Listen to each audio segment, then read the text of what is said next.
Great. Good evening, everyone. I call this meeting to order at 7:05 p.m. First order of business, is any amendments to the agenda?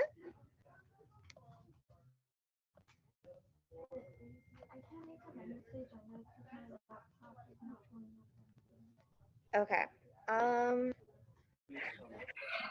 Breeze, I have a amendment.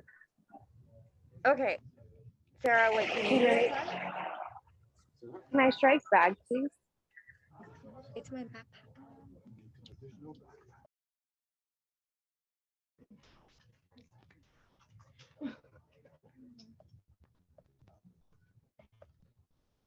Wait. Okay, so who's going to make the amendment? Okay, thank you, Jane. Great. So then, Jenny, Hi, can I strike capital contingency, please? Angie, Can I strike ASRF allocation, travel mini grant allocation, the OccuSpace proposal, and can I add a letter calling for academic leniency? Tay, Can I strike SWC programming fund?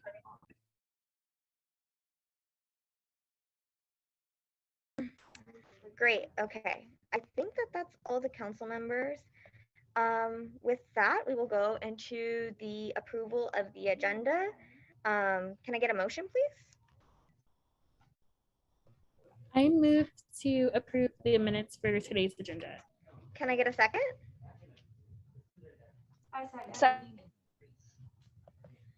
Okay, Tay motions, Jane seconds. All in, please raise your hands.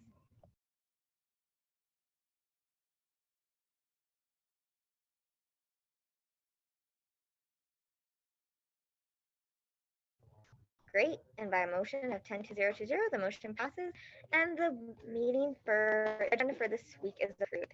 Great, moving on into the approval of the minutes. The approval of the minutes are minutes that happened last week. So last Tuesday was January 25th. The January 25th. The 25th. So can I get a motion, please, for January 25th minutes? I move to approve the minutes from January 25th.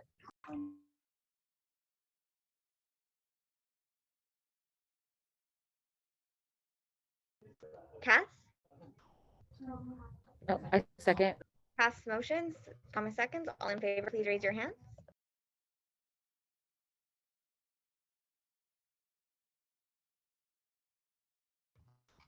Great, and by a motion of 11 to 0 to 0, the motion passes, and the minutes for last week are approved.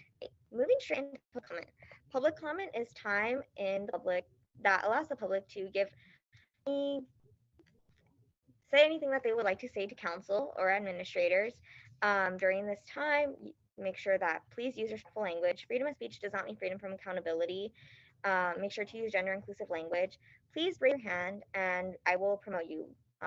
Raise your hand and keep it raised once you enter the room, at which point I will go ahead and call on you and you may speak. So starting us off is Quinn. I'm going to turn off my camera real quick because my laptop is about to die. But Quinn, you have the floor. Thank you, Breeze. I am Quinn O'Connor. I'm one of the co-founders of the Disabled Student Union, and I am here on the second floor of Murphy Hall, participating in the Disabled Student Union, USAC, and Mother Org Coalition sit-in protest of administration's complete disregard for students of color and disabled students, especially during a global pandemic. I'm in front of Michael Beck's office currently, who is one of the co-chairs of the COVID Response and Recovery Task Force, who are in charge of making these decisions that are directly harming students of color and disabled students during this global pandemic.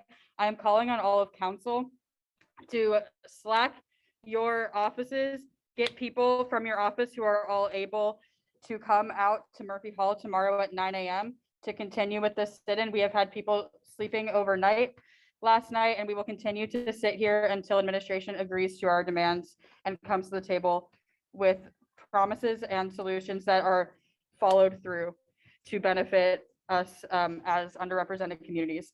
So, and also for all of the council members who are here in this hallway today, thank you. For all the council members who have participated virtually throughout this week, thank you. And please continue to do so and call on your staff. And because we, as a student body, united, can show immense power against this administration who has continuously disregarded our needs throughout the pandemic, as well as the past decade and a half. Thank you. Thank you, Quinn. Hannah? Hi, so I am here as OSAC Chair and Council. Thank you for giving me this space. I'm here to let everyone know that the Office Space Allocation Committee is officially opened and it closes Friday of week 10. All student orgs who are interested in applying for office space in Kirkhoff are required to apply, even if they have office space this year. Even though USAC offices are automatically given office spaces, OSAC would still greatly appreciate it if all USAC offices could also apply. Please reach out to me with any questions. We are hosting workshops a week from tonight and Tuesday of week 8 to answer any questions that anyone has. More information on our Instagram at OSAC at UCLA. I also personally have office hours on Wednesdays from 12:30 to 1:30 p.m. You can find the Zoom link on our Instagram. I'll drop the link in the, I'll drop the handle in the chat. Just in general, if we have any student leaders here beyond council members tonight and council members included, if you could please go to the Instagram and share the graphic for the office hours and the workshop on your Instagram. I would appreciate it so much. We're going to be having Soul send out emails soon, but really want to make sure that all student orgs know that now is the time to apply for office space. So thank you again for letting me share, Council. And I appreciate so much what all of you are doing in Murphy Hall. You know, it's really good to see. Thank you so much, Hannah. Simone? Hey y'all, I am also at Murphy Hall. I'm sitting in front of the Chancellor's office though. We all spread out up here. I'm just here to talk to you guys tonight about the BBRC surplus proposal that'll be going up for vote tonight. If you've been listening to me talk all day, all these weeks, all quarter, all year long, if you've been watching social media, then you know that the BBRC has not been properly funded. It does not have enough money to provide resources, programming space, community space, etc. for 1,700 Black students, because that's how many Black students we got on this campus right now, not to mention staff, not to mention faculty and everybody else who programs and needs resources and need things in this space. It's not enough. They got money for these administrative salaries and these budgets. They need to put money into these resources. And so I need you guys to really just look deep today and, you know, do the right thing, to vote and to continue, to the student body members, continue to come out and support your Mother Org leadership, your USAC leadership. We are literally out here fighting for everybody's future, everybody to have an equitable and accessible education. That's what DSU is here for. That's what ASU is here for. That's what the MO Coalition is here for. That's what this whole thing is about, to make sure our communities have the resources they need, the opportunities that they need to be successful. So thank you guys for coming out today. Thank you so much, Mo.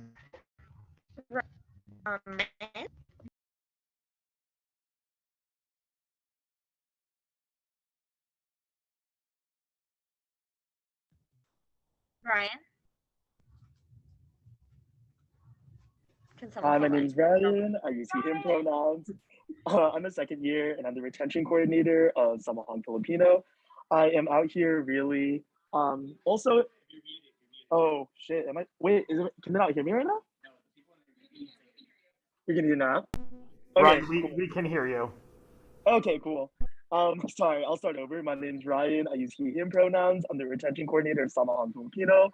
Like Quinn and Simone, I am also here on the second floor of Murphy Hall. First of all, I wanted to reaffirm Quinn and the DSU's demands and let them know that Samahan Filipino, as one of the 10 mother organizations in the coalition, stand in full solidarity and support with the DSU's demands. We see universal hybrid education as being essential for communities, especially communities of color, given that we are the ones that are affected most by this pandemic. I also wanted to uplift the secondary cause of this protest, since while hybrid education, universal access to hybrid education is our primary cause.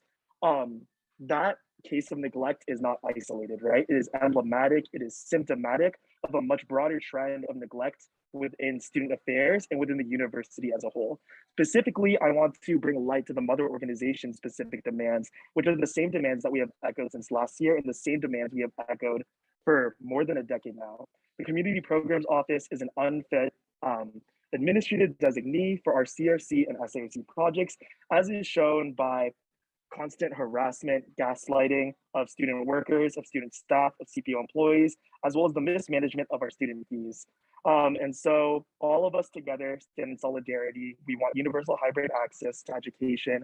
We don't want CPO to be the administrative designee of our projects. At the end of the day, I also want to echo Simone's words that all of us really are just advocating for all of our communities in their own ways to get the resources they need to thrive at this university, because this university was not made for our bodies. It wasn't made for our interests in mind. And it has been students continually who have had to fight for the resources we need to survive here.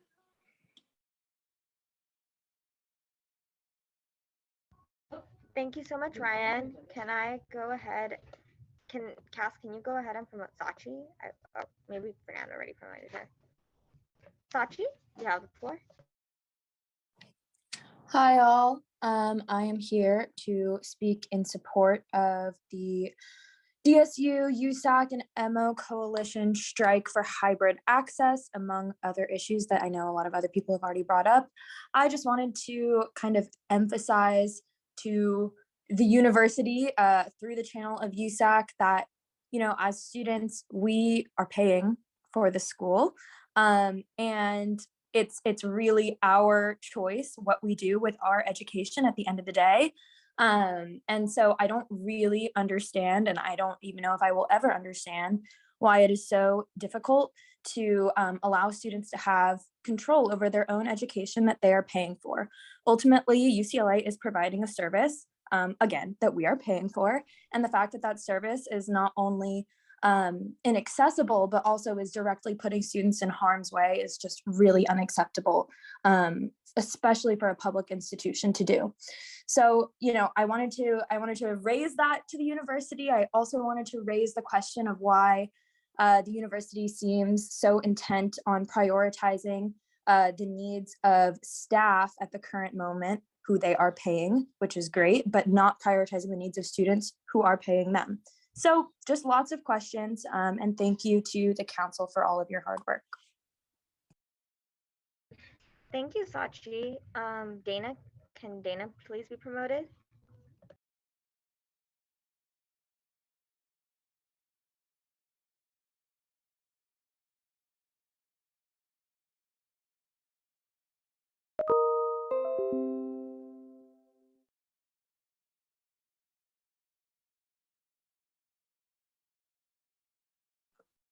Hi, I'm a graduate student, and I just want to say that as a disabled graduate student, I've been repeatedly denied equal access to education here at UCLA, and I stand in full solidarity with DSU and Mother Org's demands.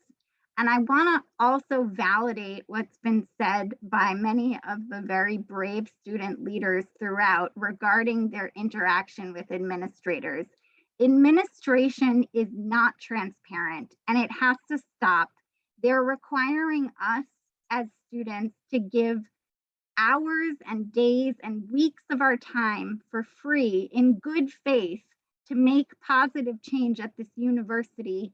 And they're pretending that they don't know what we're asking for. They're pretending that they need to check with someone else. They're giving us different information on purpose to frustrate our efforts. And that has to stop.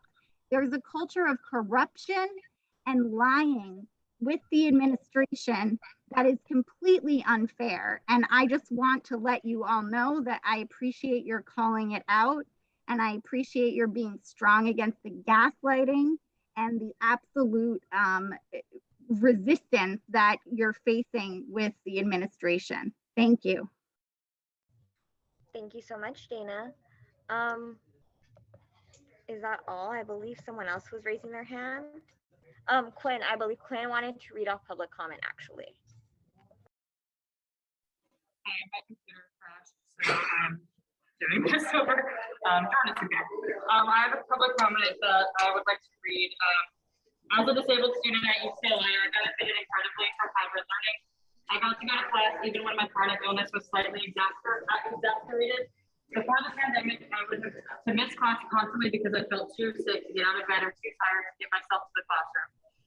With remote options, I can go to class from the comfort of my own home and not have to sacrifice my body for a lecture. Remote options make me feel safe.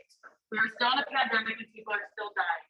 If I got COVID, I would probably end up very ill in the hospital. It would take me weeks, even months or years to recover, and I could die. I cannot afford to risk my life to come to all my classes in person. I know many other people share the same experience as me too. Remote options need to be permanently implemented. We need to stop the spread of COVID, and students need to be able to go to class online if they get exposed to COVID. Can you not hear me? Okay. In a post-pandemic world, we still all benefit from remote options. For many disabled people, remote options are a right. It's a necessary affirmation that should never be taken away from us. Going to class in person is a luxury we cannot afford. We need it to thrive academically and graduate on time. Thank you.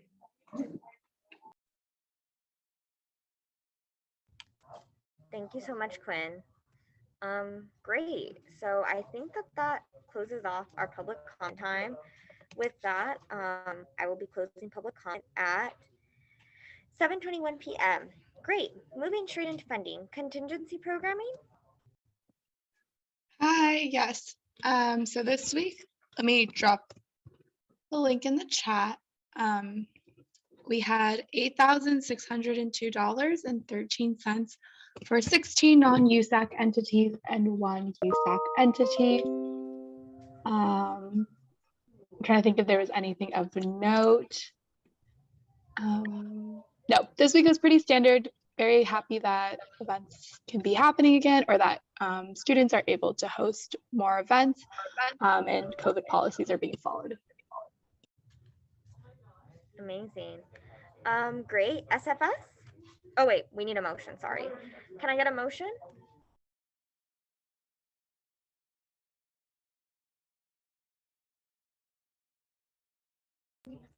I motion to approve the the allocation of $8,602.13 for 16 non-USAC entities and 1 USAC entity. Thank you. Can I second? I second. Promise motion. Shane seconds. All in favor, please raise your hand.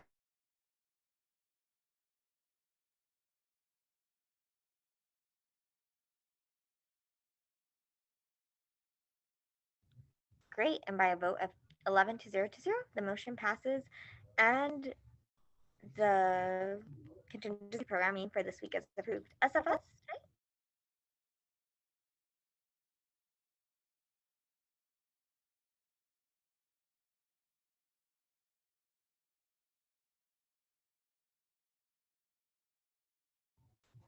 Okay. Oh wait, SFS, sorry, Momina.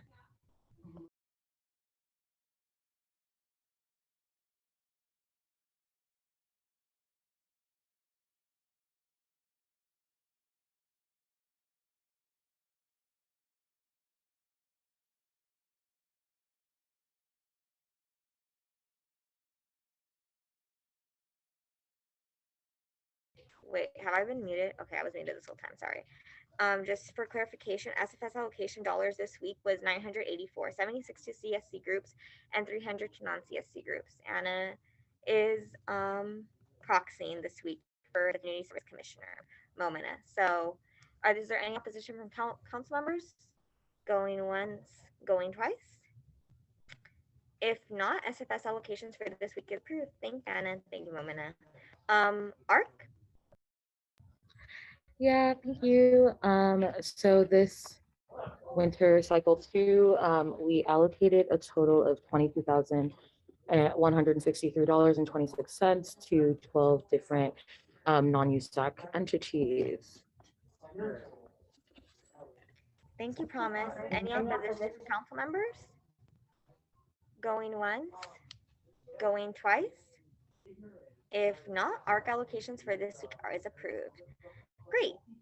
There are no special presentations this week. Going straight into officer reports.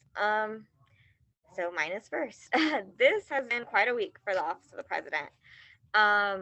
So as y'all know, we did have a couple of meets prior to this. I would say Thursday that I had a lot of meetings with both academic senate and leadership within the university. I also had several meetings with the COVID response and recovery task force. During these meetings, all of student needs were kind of disregarded. Nothing was paid attention to.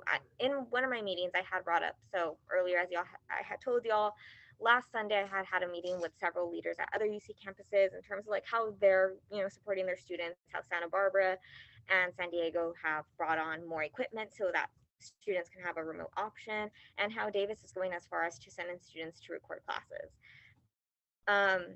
Individual departments still have a say, but I did believe that it was more than what UCLA was doing. As such, in my meeting with Academic Senate, I did try to bring this point up. They said that they would look into it.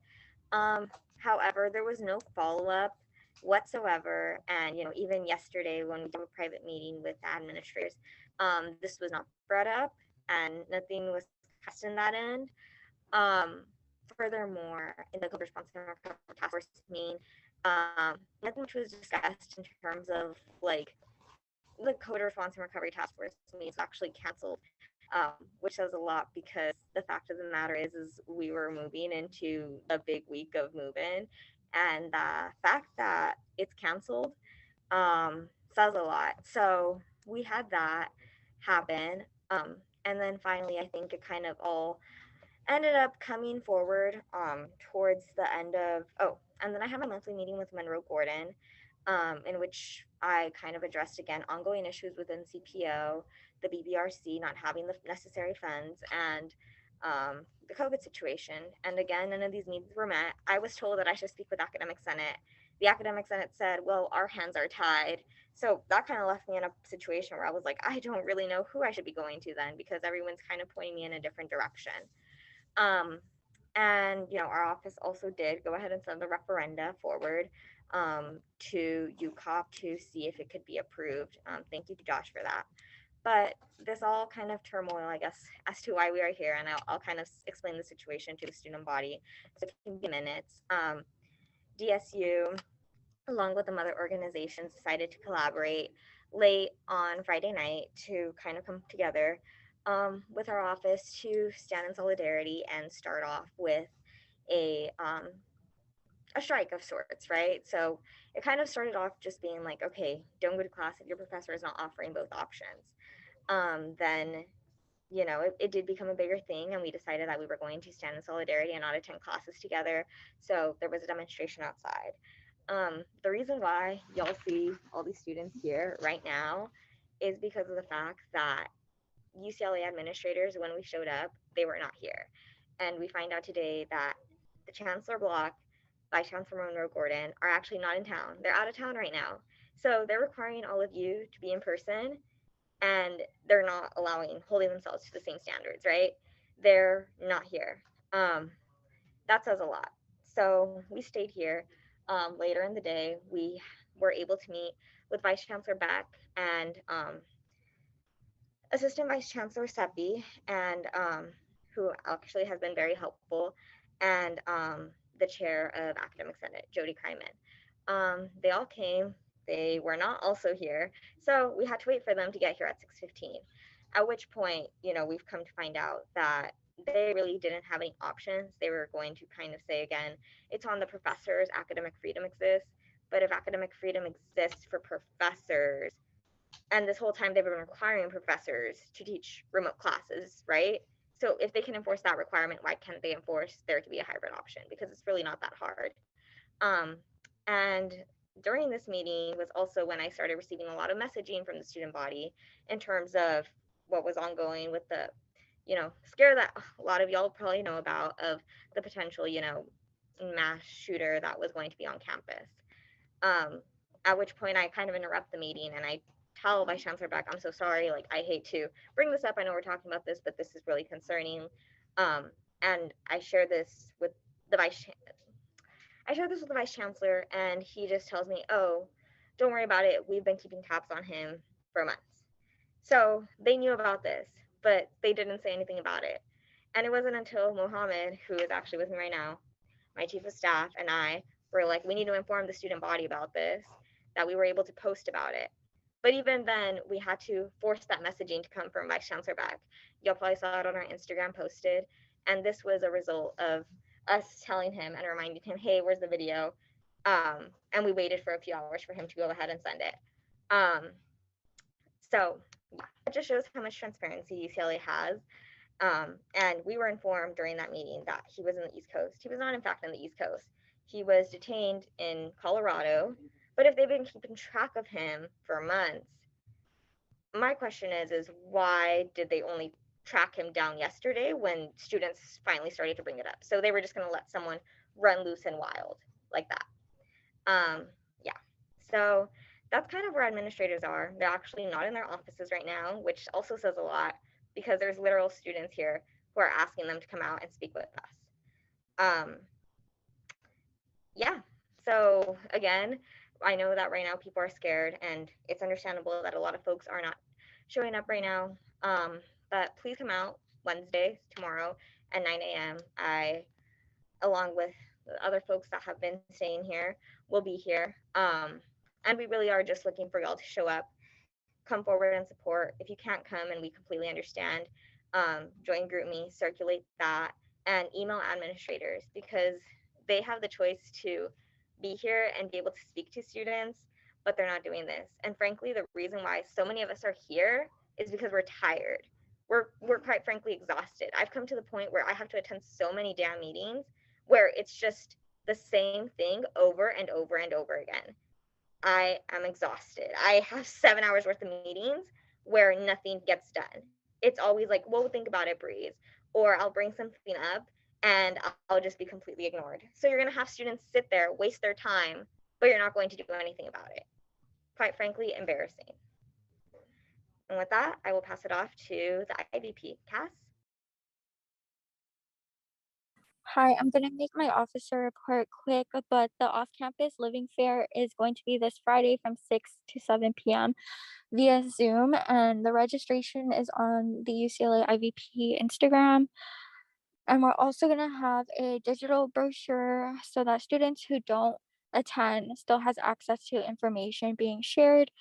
And then what else? I recently met with SGA and the ECRT to discuss the Housing Relief Award initiative to plan out like how this can be achieved.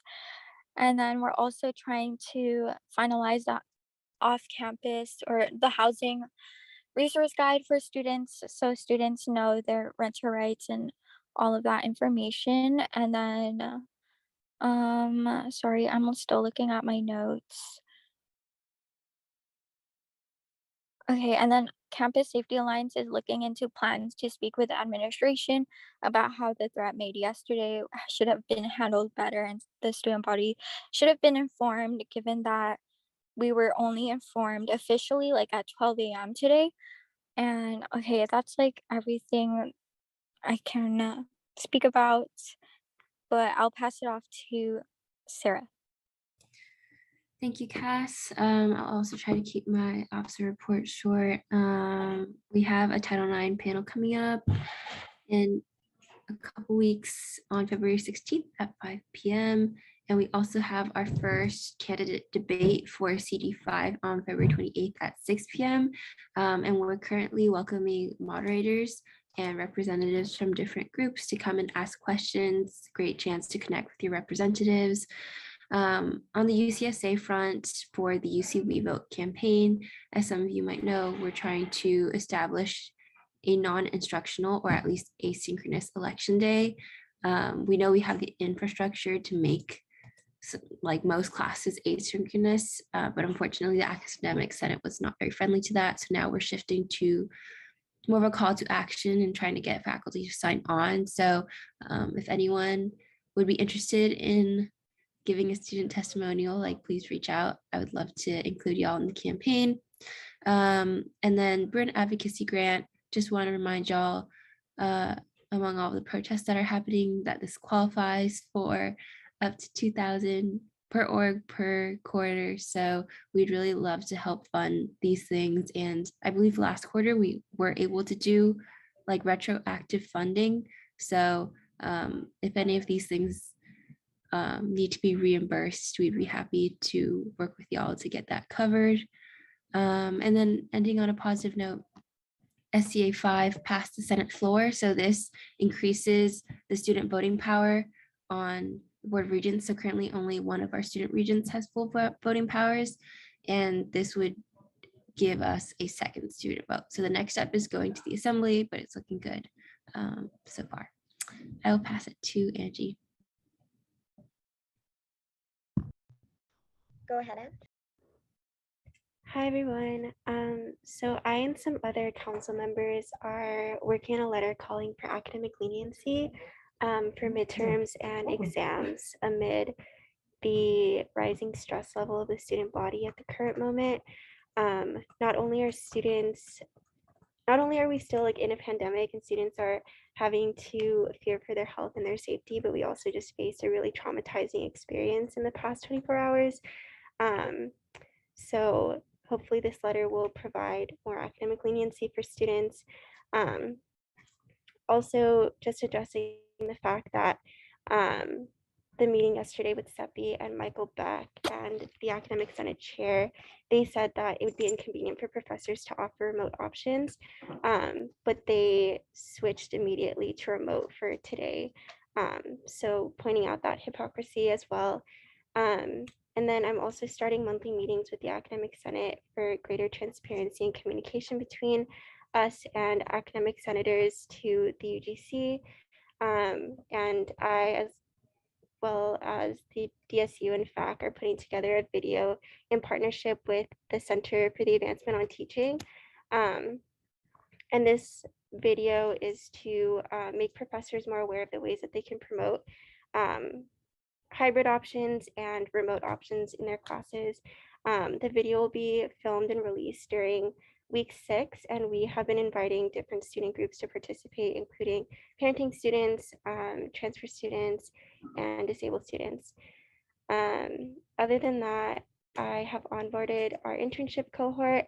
Our Access and Equity team hosted a resume workshop in partnership with the Career Center yesterday, and my Campus of Care team is working on expanding access to syllabi through an initiative in partnership with the UCLA Library, where professors provide their syllabi through an open access source for students to view in advance prior to enrollment. That's all for me from this week. Great, thank you, Angie. I want to remind council members, those of y'all that have written, please make sure that you insert your written reports. Thank you. Moving straight into admin reps. Jessica is not here. Josh? Hello, friends. I'm actually in the same building as many of you in Murphy Hall. Just reminding you to please be safe during this time and take care of yourself. I know that we are in the middle of midterms, so please make sure that you are taking care of yourself during this time and each other. That is all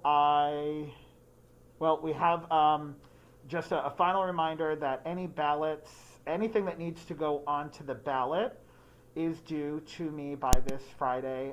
Really, it was last Friday, so that I can get that up to sending it up this week and hopefully have an answer for you by next week. So stand by on that. Thanks, everyone. Thank you, Josh. George?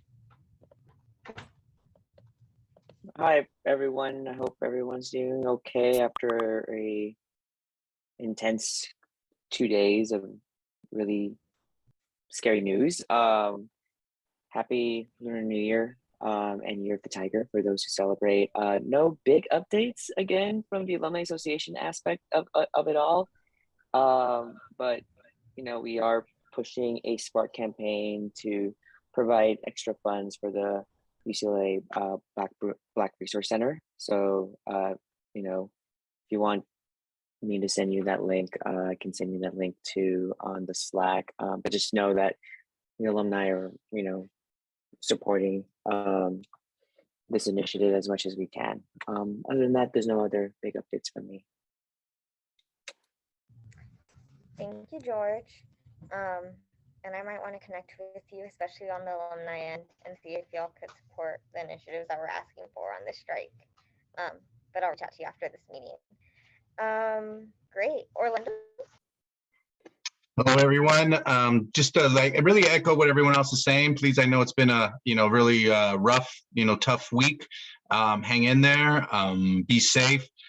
Definitely have my support. So, but I don't have any updates. But yes, just all be safe. Thank you, Orlando. Fernando?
Thanks, Fernando.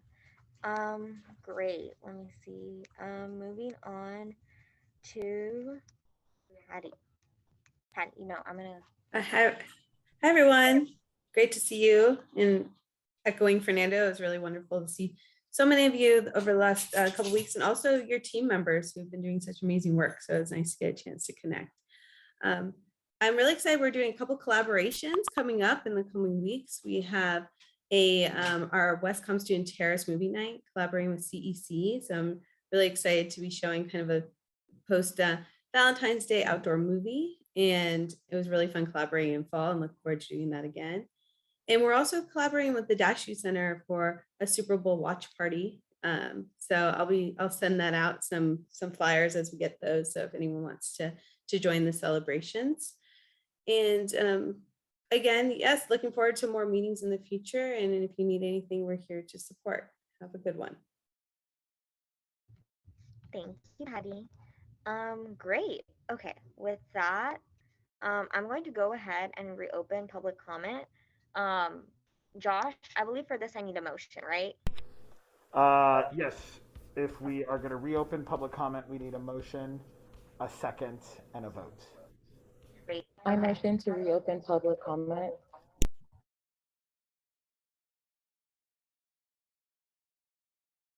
I second. Okay. Promise motion, Jane seconded. All in favor, please raise your hands.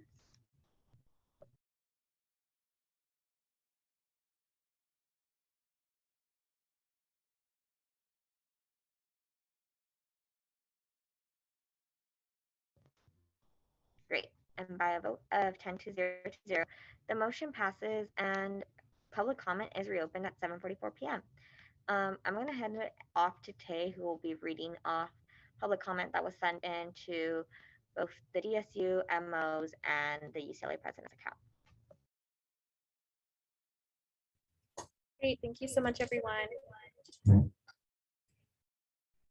So the first comment is, the pigs in charge of our health and safety and learning environment and conditions are picking and choosing who they're willing to sacrifice and hurt in efforts to make their pockets bigger. The people putting us in these harmful and life-threatening positions are proving themselves to be exponentially, undeniably, intersectionally racist, classist, and ableist. This PWI deserves to rot in hell for putting us in danger. They'll use us for their benefit and dispose of us the moment we demand better. They'll put us on posters and advertise their brand, but they'll discard and silence us when we speak up about their abusive actions towards us. We may be vulnerable, but we're valuable beyond measure, and we will be heard and listened to. Great, okay, so do we want to share their names? Did they consent to sharing their names? Okay, sounds good. Let's not. Okay. Second comment, UCLA's handling of the COVID crisis has left me feeling terrified and alone, and only the solidarity of the organizations and students striking has made me feel like I am not imagining the trauma and tragedy of this pandemic. So thank you. So the third comment and final comment is the transition back to in-person learning has been tactless and clumsy. There is no time for students or instructors to prepare their classrooms, many of whom who have not taught a live lecture in 2 years. This had nothing to do with wanting to bring students back, but to cover their behinds of the administration. We are still dealing with a pandemic that is dangerous for many, and a hybrid model of learning is necessary and should be the standard going forward. That's all I have. Awesome. Thank you so much, Tay. I will be closing the comment at 7:40 p.m. Great. Okay, so with that, we will go ahead and move straight into new business. Wait, Breeze, we have to close public comment. Surplus discussion. Tonight we will be voting. I Breeze? don't know. Is Cass with us? Cass, I don't know if you can hear us. If you can start preparing, maybe I know that we have to vote on surplus tonight, so if you can kind of Breeze, prepare did you hear Josh? a presentation on it, or not a presentation, but like a draft so we can vote for it. Breeze. Wait, sorry. Okay. We have to close public comment before we move forward. I think I did, didn't I? Oh, okay. My apologies. I'm sorry, everybody. I think we're all having a little bit of internet issues. Thank you, everyone. Continue, Yeah. Breeze. My apologies. There's like 70 people kind of. Okay. Yeah, so with that, I did want to ask, Cass, if you're with us, will you please go ahead and start creating the form so that we can go ahead and vote on surplus at the end of the night? I know that takes a bit of time. We have a lot of proposals tonight, so we want to make sure that we get those on top of the other ones created by council members the past couple of weeks. Great. Moving straight into, Pasta, can you go ahead and speak with Cass on this, like privately, maybe private message it, and we can figure it out. Thank you so much for bringing that up. Great. Okay. If you're going to be presenting this week, oh my gosh, I'm so sorry, Palmer. I don't see you on the agenda. Would you like to go? I don't mind giving you the floor right now. Yeah, I have Can I everything pulled up. really- Okay, Palmer, you have the floor. I'm sorry about that, folks. We're going to allow Palmer election. No, no worries. Go ahead. I'm really bad about giving Cass like enough notice to put me on the agenda, so it's totally my fault. Yeah, I just wanted to get this out of the way real quick because I know y'all doing a lot of important stuff right now, but I just want to be sure that we give everyone the opportunity to have ample time to run a campaign. I know there's like a lot of important issues going on right now, so I just want to make sure everyone has good access to office this year. Okay, so the big update, this is not the right document, I'm sorry. The big update is just changing the social media guidelines. So I'm just gonna run through the, okay, I don't know what's up. Okay, here we go. So I'm just gonna run through this presentation real quick. It's pretty wordy, but if you see anything you don't like, let me know. If you see anything you like, let me know. And I'm gonna just try to like keep it brief. The main change that's gonna happen here, like the social media guidelines are just the document that we show all the candidates so they know what they can and can't post on social media, or like how to run a social media campaign. So the main thing that we're doing here is just eliminating all the use of hashtags, like as a requirement. So like, I don't want to make people have to put a hashtag or potentially get like a sanction or a fine if they don't include hashtags. I'm just eliminating that by like changing the word must to should pretty much. I'm keeping everything else the same. You can look through like, these are all the areas where I change it. So instead of saying the hashtag must be included, I say it should. That's because I still think it's useful to have a hashtag on there. It's good, like organized posts and everything, but I just don't think it's like something that I'm going to use my staffers and resources to like hunt down people that didn't put a hashtag on a social media post. So all of these changes are just changing the wording, just eliminating must here. Everything that's in bold is things that are going to be changed up here, and everything that's struck through is just going to be eliminated. So yeah, feel free to read this. I've also sent this to Cass, so if you guys want to look at it in your free time, you can, but it's just, that's really pretty simple, not anything super substantive that is being changed here. Yeah, just another section. Pretty much anytime it says you have to use a hashtag, it just says you should. And this one is a little bit different because I just wanted to change when someone reposts something, like if your friend wants to post something for you and they're not a part of your campaign, I don't think they should have to include some sort of like disclaimer or hashtag, because I don't want to have my staffers going through people's posts who aren't related to the campaign at all and have to like track them down and then attach sanctions to your campaign, because that you're not responsible for their actions. They're individual people. They're not associated with your campaign. They should be able to post whatever they want.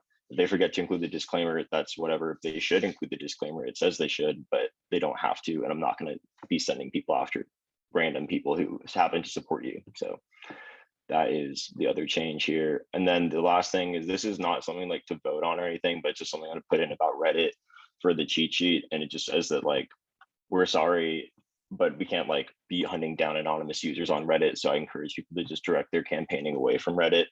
I know it's like very toxic environment and we're probably gonna have to deal with something with this year, but I just wanted to make sure like before anyone steps into the campaigning sphere that they know that Reddit is potentially a pretty toxic area and that the elections board isn't really super able to police anonymous users. So that's pretty much all the social media changes here.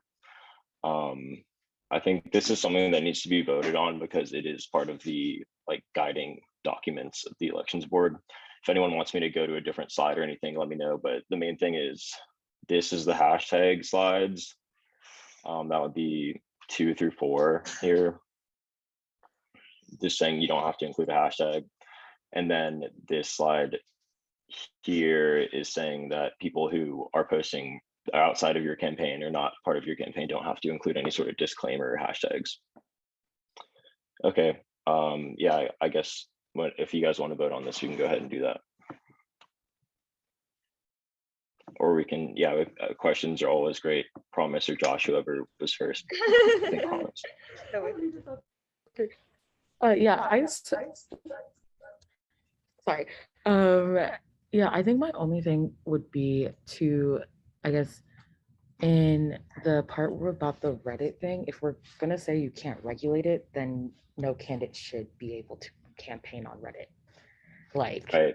I think if it's not gonna be like regulated in any way, then people shouldn't campaign on it. And Yeah, it should kind of just be like, you can't. Yeah, But totally. This is something I discussed with my staff. Yeah, because we it's like also, it talked is a about population this. of students. Oh, I cannot hear anything. Hold on. I can turn my volume on. Okay, yeah, sorry. Oh, say again? Yeah, the main thing is that we discussed just getting rid of Reddit entirely, and we decided that having no presence on Reddit could actually be a little bit worse in this case and could just encourage people to like, if they know that no one's going to read these comments, no one cares about it, or they're like banning Reddit, it's just going to infuriate this body.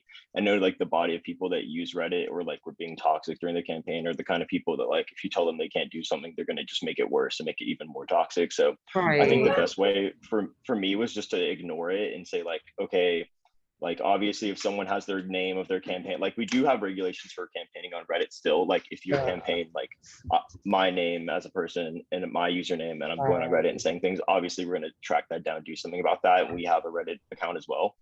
And they need to tag us if like an official campaign is posting, but for an anonymous user with like whatever username that we don't know who they are, we just said that we're giving a disclaimer that we can't really do anything about that. Right. I guess my thing, oh, sorry. Okay, yeah, I think for me, I don't necessarily know it, like I get that, and I don't want to exclude that population of students, of course, but I think it would probably be best if election board was the only one posting on Reddit, and like not other candidates, because not all candidates can actually safely campaign on Reddit.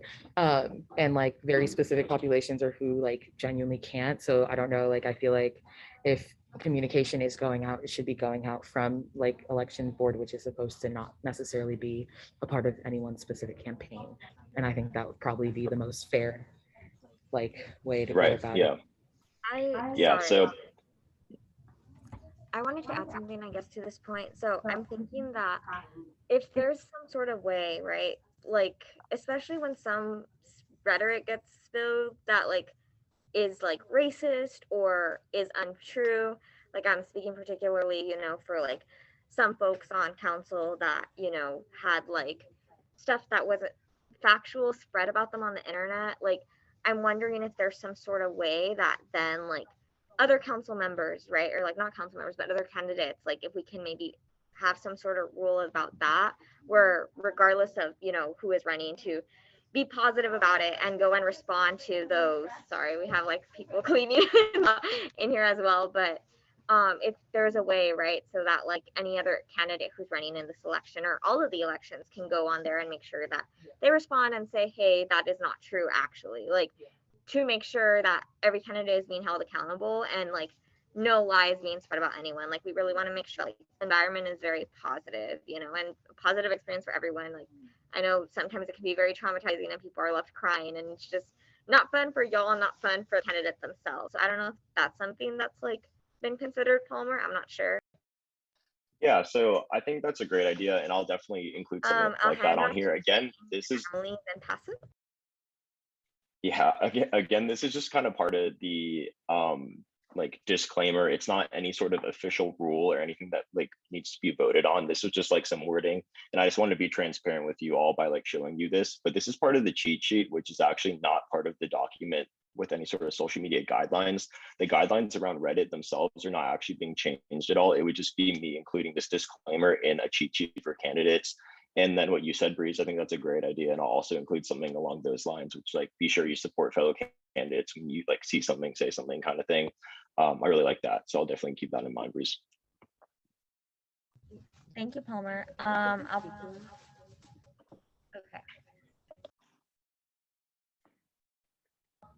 Sorry. Yeah, I was just gonna, so I was just gonna quickly speak to that. I think like if we do let people post on Reddit, then it should be like they have to be required, like Bree said, to actually like say what the truth is if they're the person, like, and like dead that like dead the lies if it's in their comments or whatever, like they have to like kill it themselves. And if they like post untrue things, that they have to like say that it was untrue and like actually say it was not true. Some sort of like mandate would probably be good also. Okay, yeah, awesome. I think sanctioning people for false information is definitely a big part of like any sort of thing in the social media guidelines. I know that what I've provided here is the entirety of that, but it kind of says it's up to our discretion in terms of like how we would punish someone who violated that. And so yeah, I promise that's a great point. Like if someone's saying false information, they should be the one to go into the comments and say like, this is wrong and this is why it's wrong. I think that's a good point there.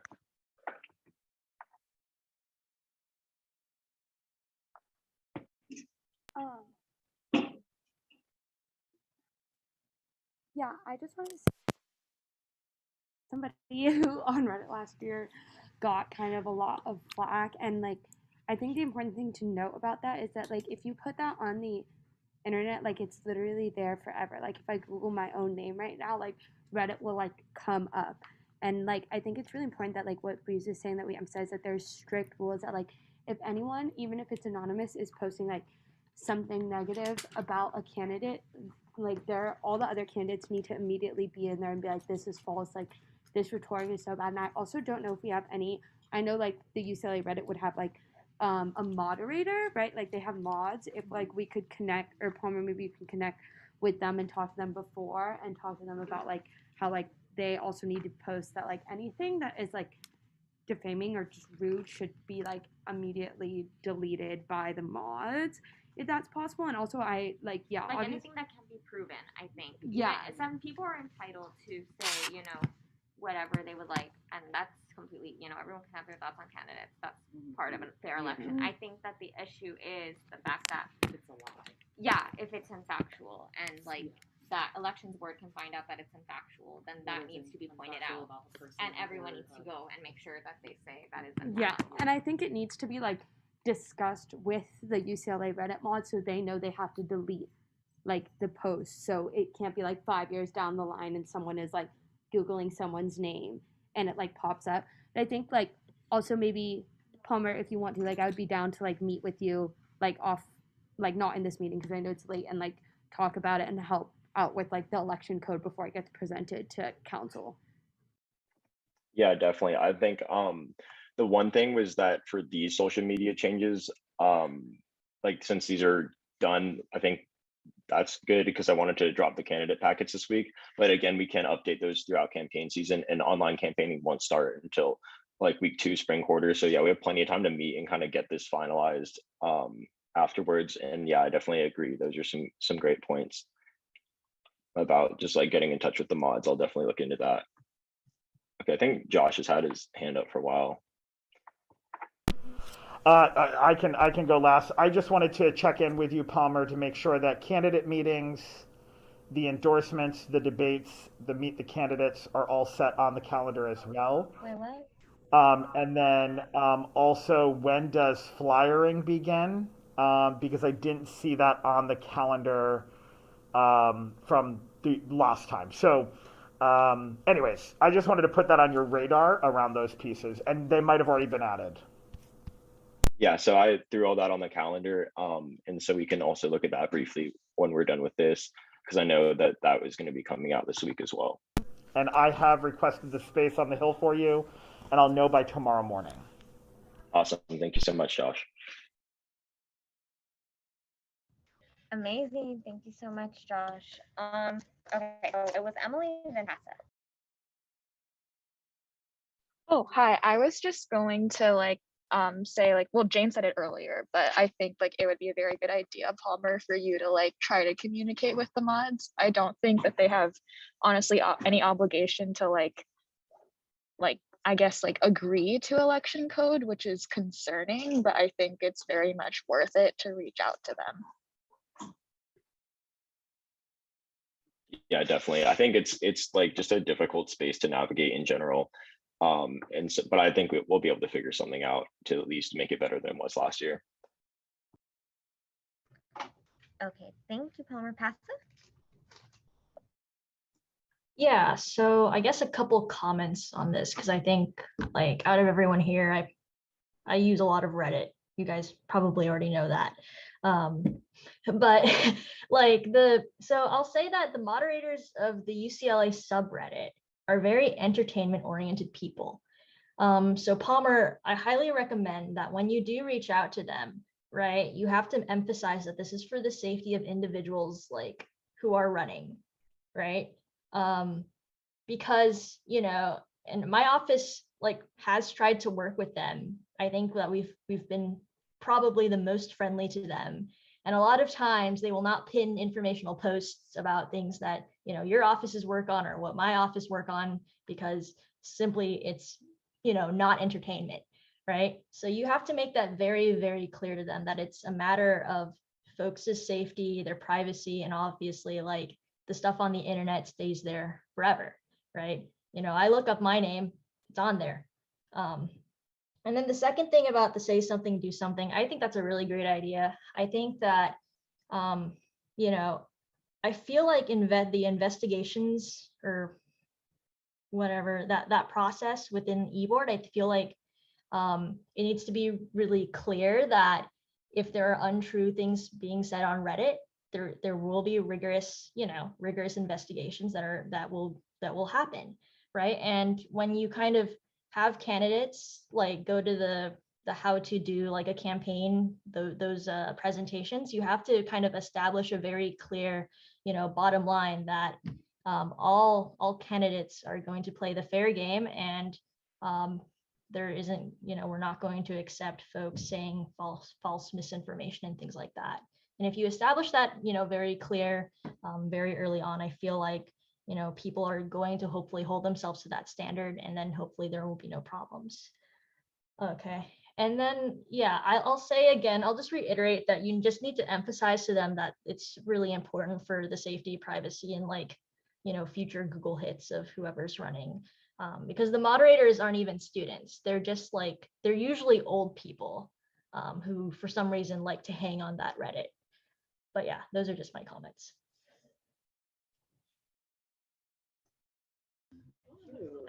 Thank you so much, Passa. Okay. I guess I'll hand it off back to you, Palmer. I don't know, folks, I think I was even talking to Jane right now. Maybe Passa and Jane can work together with Palmer and see if these solutions can be discussed.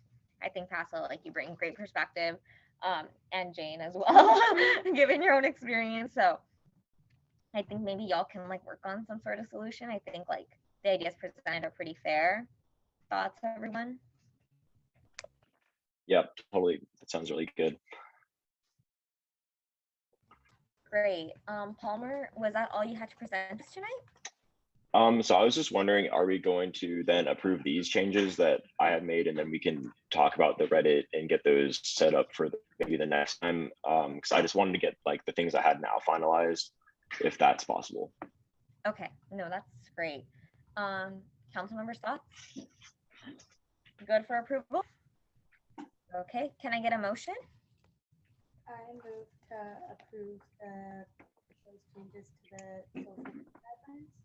Can I get a second? Jane motions, Tay seconds. All in favor, please raise your hands.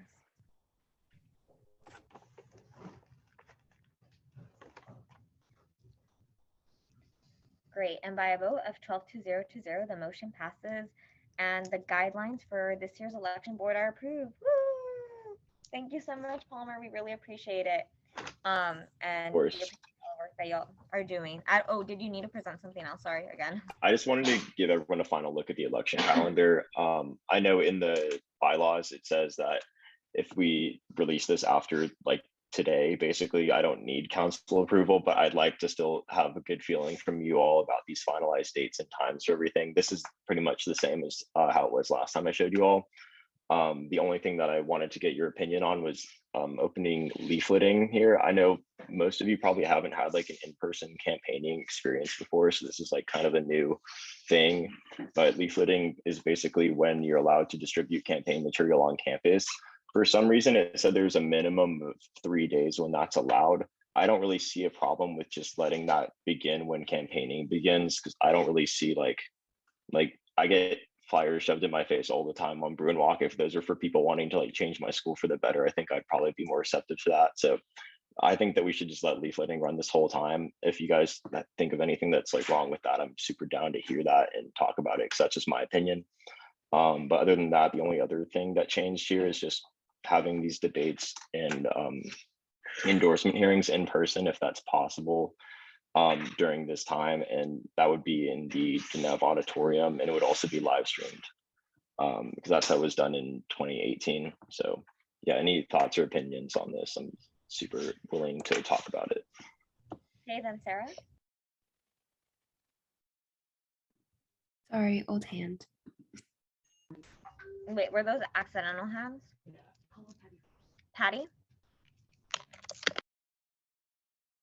Hi, everyone. Thank you so much. The one context I wanted to give in regards to the flyering and only having that limited to 1 week is, in the past, it's a lot of work for the actual candidates campaigning to flyer for that many days. And so previously there has been talks of limiting it to just that 1 week of the campaign, just so it's not too much work on the candidates. But again, that's totally up to the council as if they want to move forward in changing that. But that's just been something that's come up in past years of not wanting it to be extended for too long, just because it's so much work on the students. But I just wanted to give that historical context. No, I did want to agree with that, Patty. I will say during the election season, I was actually working full time. And it was kind of a really crazy time for me. So the availability to be able to post at night and be able to post during because we were remote,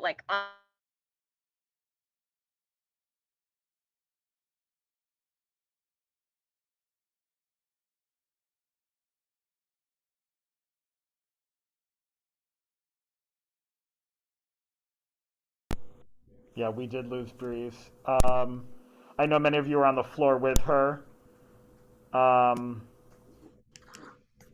Yeah, it's just more convenient to allow the student body to be able to have that accessibility to be able to, if we do 2 or 3 hours, like that's something that's more reasonable. That way, like students know, okay, that gap period, like maybe not take classes, maybe not have work, but like again, like I will say, it just makes it really difficult if a student has to work or they have other issues, that doesn't allow them to be fully there all day. But yeah. Yeah, and also just like it makes it a bit more equitable, like the election altogether, so that everyone kind of has the same amount of time, because it's 2 weeks long. Like some people are going to be able to like have people actually campaigning for 2 straight weeks. Some people are going to be able to have people campaign for maybe 3 of those days, like 3 days. So it's like, and like won't be able to at all. So it's like, I think it's like, that's been the thing. So you said it originally said 3 days or the lot, like, It but I don't says there's remember a what it was, minimum but of 3 days. Yeah. say again? Oh, sorry. Minimum of 3 days, but it could be longer. It could be as long as you want.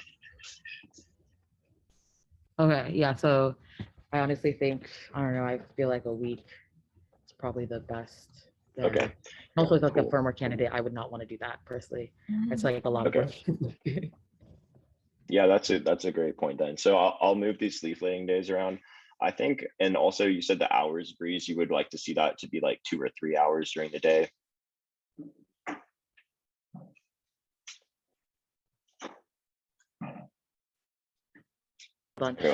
Yeah, I think. Oh, sorry. Yeah. Oh, she said, yeah, times for students who might not be available all day to do it. I think in the past it's been between like the times of like 1 and 4 during the day or something like that. Between like 9 to 5. It's like, yeah, because it's like 9 a.m. to 5, like it's like, so it's like between 1 and 4 people can be campaigning on their own. Okay, that makes sense. Yeah, I appreciate your feedback here because I have not had like an in-person campaign experience. So I don't really know. I don't want to put anyone into any weird positions. Okay, cool. So I think what would be good then is maybe starting sometime around the beginning of this week to just give people time to kind of maybe build some more attendance for these endorsement hearings and these debates, and then that would just continue through here. So that would just be like this period here, and then voting would start this week. So I will move this down here and then change this time. But that's everything I had for you all. If you don't have any comments besides about the leafleting. Wait, so would the leafleting be from the 25th through voting week as well? So I think it would be good to have the distribution of campaign materials happen during voting week to encourage voter turnout. But I could also see, again, like you said, this would be like 2 whole weeks of activities. So that might be a little bit draining on people again. Yeah, I think it's less so about like it being draining and more so like people's resources. Like not everyone is equipped with the same amount of resources to be able to possibly like ensure that they have like a large enough team. So whether or not some people pay their teams, like not everyone has like that kind of those financial resources to be able to like do that. So then they're not necessarily getting the same like ability to campaign to be able to the student body as others would be, and it's because of a resource disadvantage, less so about like their candidacy, if that makes sense. Yeah, that definitely makes sense. I think what a good compromise then would be is to put 1 or 2 leafleting days during this week and then do the same thing for the next week, so we can kind of the best of both worlds there and get some attendance for these events, and then also get some voting turnout. So yeah, I think what I might do then is like Monday, Tuesday, or Monday, Tuesday, Wednesday of these 2 weeks would just be leafleting days, and then we can kind of go from there. And then also make sure you all see like the final version of this. I don't want to spend all of your time like talking about this right now, but I'll make sure you all see the final version of this when it comes out with the candidate packets.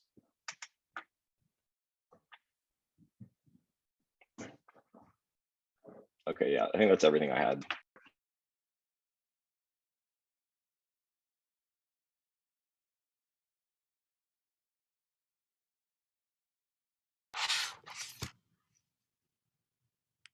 Okay, so LOL, my laptop isn't working. So I'm going to be leading the rest of USAC with Miss Jane.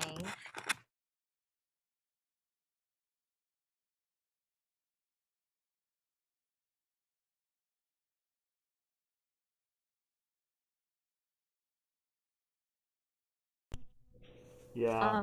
So thank you so much, Palmer. And yeah, we want to make sure, and especially now, it's so important that we, get good student leaders to continue to do a lot of this work that's getting done right now and continue to apply pressure on administrators. So, thank you so much for that. Great. Okay, so we'll be moving forward to new business. A resolution in support of student choice and immediate implementation of wide-scale access to a hybrid learning model across campus. Prompt. Yay. It's on the agenda. If someone can put it on the screen. Potentially.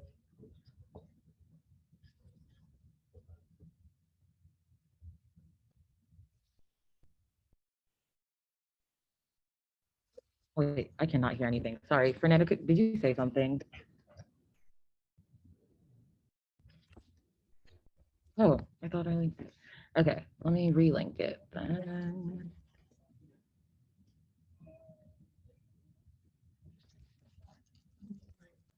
I'll be sharing my screen first. Okay, but I did link it in the agenda. Yeah. Okay, cool. So yeah, I did tweak the name a little bit after some of the meetings that we had with administration like over the last day or so. I tweaked it to remote learning instead of hybrid because according to the university, hybrid learning is when like some of the classes are in person, some of the classes are online, but not offering it at the like online and in person at the same time. So yeah, so I just changed the wording, like the name a little bit, but it is a resolution in support of students' choice. It's a little long. Resolution in support of students' choice in the immediate implementation of wide-scale access to remote learning across campus. And essentially, and folks, I'm not necessarily going to read it, but like essentially like the point of this resolution is to highlight the fact that the university decided to announce online, like back in person classes with less than 9 days notice to the entire student body and essentially did not provide options for like remote access and put all the power in the hands of the lecture, like the instructors essentially. And like all while this is going on, we're still very much so in a pandemic, and like disabled students have already met with them and they had not done anything prior. So they have had time, had time to actually try and find different solutions to find a way to implement this wide scale. And just like in the place that we are, like we have to implement having remote options like widespread available for like almost every single class that is able to have that, because we're all in a moment of such uncertainty. People are constantly getting sick, people are losing loved ones, et cetera. Like people, it's just really difficult, and people should not should be able to still have access to their education like remotely if need be. So that's something that's super important, and also just like highlighting the fact that like not all students feel safe right now because we are again still in a pandemic. So just having that option there is super important because it is all about choice at the end of the day, especially because the federal government itself is like putting the onus on the individual. So essentially like we have to be the ones to make sure that we are safe, and we don't trust the university to do that, and they've been proving that they aren't willing to do that. Yeah, so you can go ahead and scroll. Yeah, and then just like essentially just what is to be resolved would be like the academic senate, like the demands would be the academic senate, the COVID-19 response and recovery task force, along with the UCLA administration, address the current safety concerns of students and require instructors provide virtual alternatives for students without penalty for the remaining 2021-2022 academic year. Let it further be resolved that that moving forward, the Academic Senate and the COVID-19 Response and Recovery Task Force, along with UCLA administration, include protections for students' autonomy in matters and decisions pertaining to their safety and health and well-being. Oh, that's not supposed to be there, sorry. And then let it finally be resolved that the Undergraduate Student Association Council echo and support the demands of the Disabled Student Union for the permanent implementation for hybrid learning. And I'm just going to change hybrid to remote learning options for all students at UCLA. So yeah, that's the resolution, and I hope it passes. Thank you to folks who sponsored this, Jane and Angie. And also shout out to DSU for looking over this and taking their time to read this as well, because their labor has been they've been putting in a lot of labor that they shouldn't have to constantly advocate for themselves when the university should be. So yeah.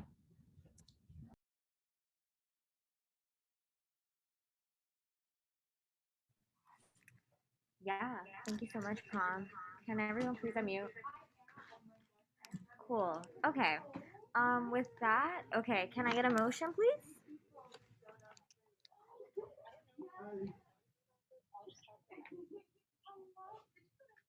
I move to pass a resolution. What is the title? In support of student choices and the immediate implementation of a wide-scale access to hybrid learning model. That. Yes. Can I get a second, please? I second. Jane motions, Angie seconds. All in favor, please raise.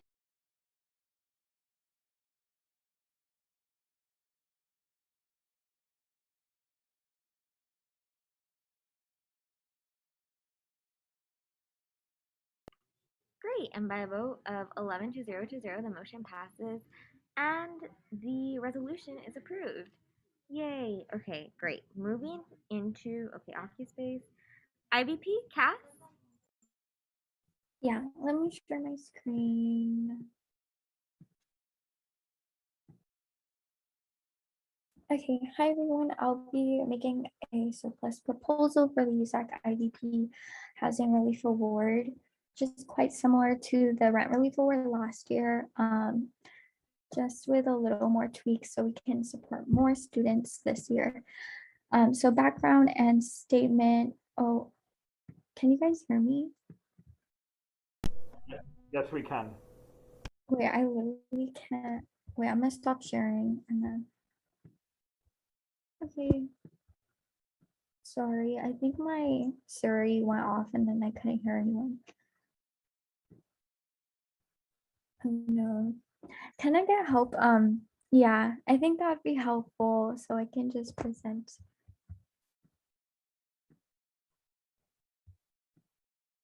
Thank you so much.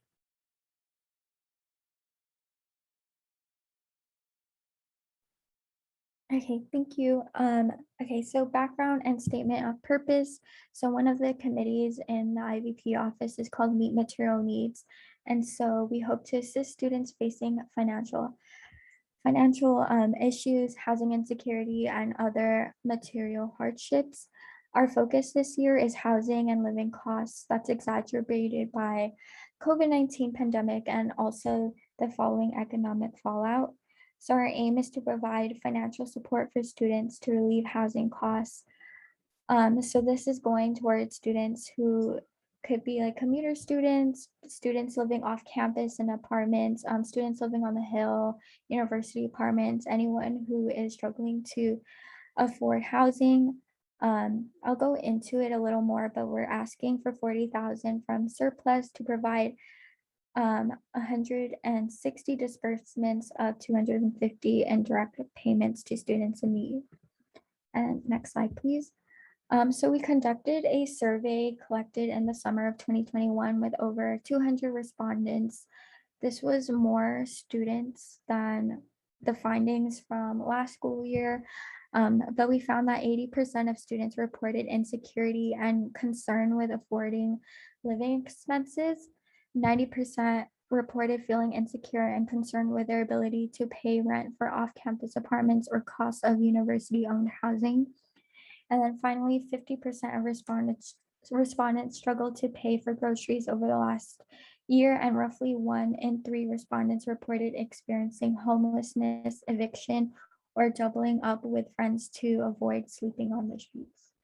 And then next slide. So from the data that was collected, we concluded that the COVID-19 pandemic and the economic uncertainty has interrupted the living situations for many UCLA students and also exaggerated already strained finances for students, such as increased unemployment, reduced sources of income, and raised cost of living. And then next slide.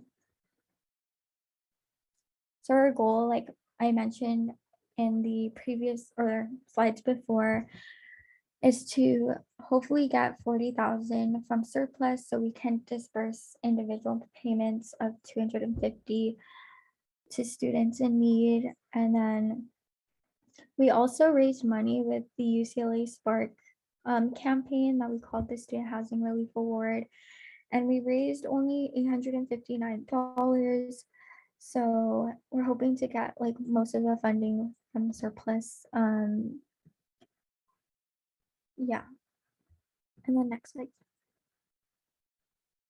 So the logistics moving forward is that we're trying to cooperate with UCLA Emergency Crisis Response Team, ACRT, to develop some kind of application to determine students' need. I forgot to add this to the presentation, but we're also working with financial aid to ensure that this application and the review process does not affect students' financial aid package. And then we'll review the application and have staff or administration also make sure that these applicants are eligible and that their financial aid package is not affected. And we hope to outreach to as many people in need as possible through social media, departmental emails, and other forms of communication. And then next slide. So in conclusion, the COVID-19 pandemic and the following economic uncertainties put immense financial strain on UCLA's most vulnerable students. And so we're proposing a fund that would give back to students who are facing housing insecurities and need the financial relief that can go towards rent, dorms, and everything. Okay, I think next slide, please. Okay, thank you. If anyone has any questions, please raise your hand. I definitely think this is a important fund that we should continue for this coming school year because we are still in a pandemic and there are students that are struggling to afford housing, or some students who don't have housing at all and could benefit from this type of fund. I do believe that students going through housing insecurities while also trying to be a student is very hard, and so we hope to support students as much as possible. Okay, and then I think you can stop sharing.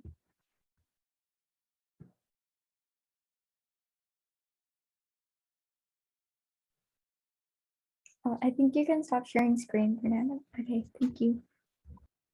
Awesome, thank you so much, Cass.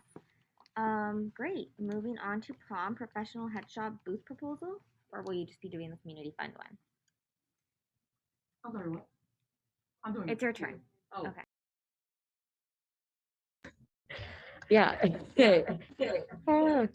Yeah, so I'm just gonna quickly introduce. So I have Janelle here. She is one of the co-chairs of my Arts Restoring Community initiative. And she's going to be helping me present these today.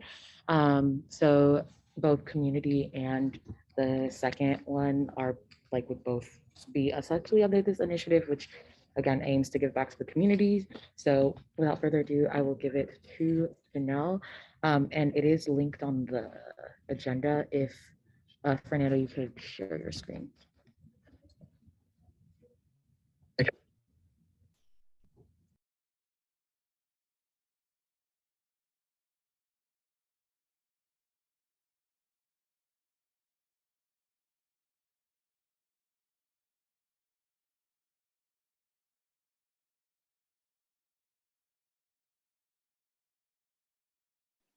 This is the correct one.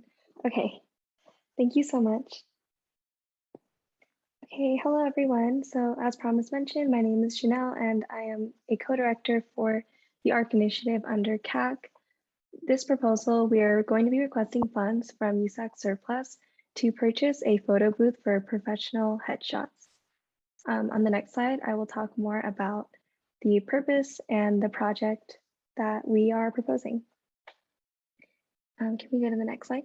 Okay, so one of the series within the ARC initiative is called the Community-Based Programming Committee, and we aim to provide various events and workshops pertaining to demystifying professionalism, career development, and overall community development. So the headshots booth kind of fits into this because headshots are a basic component of creating profiles for applying to school and career-related opportunities. And students typically take these photos with professional fraternities, clubs, or other organizations they may be part of, or have to find an individual photographer to do this service with them. However, the ARC initiative recognizes that headshots are important, but they can be inaccessible, specifically for students who may not be part of those clubs and organizations, or don't have time and financial resources to find services on their own. So to address this need, we're going to propose offering a professional headshot photo booth on UCLA's campus, which will probably be within a USAC office space that will be accessible and free of charge to all students. Creating this resource will eliminate some of the financial and access barriers that we talked about earlier, and it will help students be able to apply to academic, job, volunteer, and other opportunities that require them to send in resumes or profiles. So this next slide shows the exact item that we are proposing to purchase with the funds. This is called the Iris Photo Booth, and it's basically, as you can see in the photo, an enclosed space where students can go in, take photos, have image editing that's like professional level, and these photos will be delivered to them via email. And buying this booth also comes with an account where we can track the usage of the photo booth, who has been using them, and just like tracking the usage data. On the next slide, there are estimated costs. So as a university, we will get a slight discount if we were to purchase this. On the left-hand side is the column specifically for the booth, not the air, which is a different item. But so the price breakdown shows the base price for purchasing the booth, as well as a service fee for the software. And last but not least, a shipping quote. Can we go to the next slide? The shipping will be around $2,500 to $3,000. It also comes with training where the person installing the photo booth will show around 2 to 3 people how to operate the booth. And in total, these funds would be about $30,000. In this calculation, we only included 1 year of the software fee service. Yeah, okay. So that concludes the proposal. If there are questions, we are open to answering.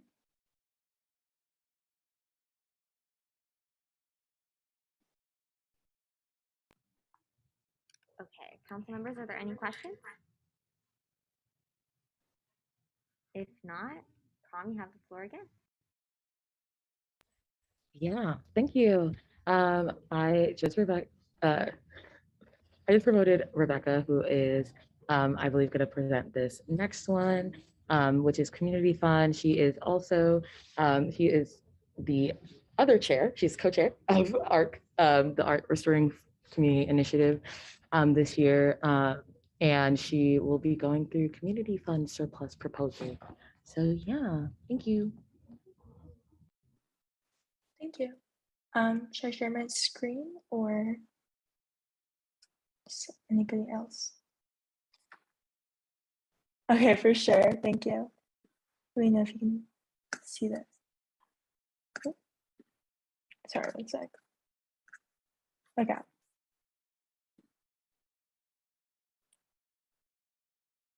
Hope everyone's having an okay night. Yeah. So I'll go over quickly what the community fund is, how we are hoping it works, and how we're hoping the USAC surplus can help us with creating the community fund. So for those of you who aren't familiar, oh my gosh, the mission statement of the community fund is to help alleviate the fiscal responsibilities that student orgs face when they put on culturally oriented programs. And we're hoping that this can be a resource provided by the Cultural Affairs Commission as an auxiliary financial resource. And it can be used alongside other monetary sources that student orgs have. And they may apply each quarter for up to $2,500 for the student organization. And something unique about the community fund is that the project leader will also receive a $250 stipend. And just to provide more context on how the decision-making process works with the community fund, we will decide how much to allocate based on the thoroughness of the application, the necessity, and the overall benefit to the general undergraduate student body. And we will also be following up with the student org, requesting proof of progress and making sure that the project is sort of operating as intended. And going over some of the guidelines and eligibility and more logistical details. The group has to be part of SOL, as well as undergraduate student group. They can apply once per project, once per quarter. And each project can only apply once per academic year, so each specific project that the student org is hosting. And then a project can be defined as an event, an initiative, or a program. And then recurring programs may apply more than once per year. Furthermore, all applications have to include estimates, quotes, documentation, kind of standard stuff that most USAC funds have, I believe. They can only be used for the program which it was applied for. And since this is with the Cultural Affairs Commission, the programs must have cultural relevance. They either have to promote cultural diversity, various cultures, and/or promote cultural awareness. In terms of what line items can be used with the community fund, they only can really be used to offset honoraria and/or facility expenses and/or supplies. And then I think what makes the community fund a little bit different, again, is the $250 stipend that project leaders can receive. So there will be one UCLA undergraduate student who will be listed as a project leader. They will be receiving a stipend, and then in each application, each group should have 5 other members of the organization that we can use as kind of emergency contacts or alternative contacts, and they'll also be used as a resource to make sure that we are keeping the project leader accountable. So yeah, that's everything. If anyone has any questions, feel free to ask. Yeah, Patricia. So in regards to the stipend, if it's a one-time flat rate stipend, we should probably just do that in a form of an honorarium, because for a stipend, we have to put them into our UC Path system, do a chrono, set it up, and that split over a quarter or extended period of time is a very small amount. And a lot of work on our administration to have to do that. So if we can discuss that offline, the best way to actually allocate those funds. Yeah, Patty, I think that's the goal, because when this was implemented for like in 2019, then I think also in 2020, like it was honorarium payment, and that's what we intended to do as well. Okay, maybe we can just make sure that's clear when we're finalizing that vote. Sounds good. Thank you for the clarification. Can definitely reword that. Anyone else? Okay, awesome. Great, thank you so much, Rebecca. So next up we have OSAC. Hannah? Hi y'all. Let me get my screen share. This is super brief. Okay.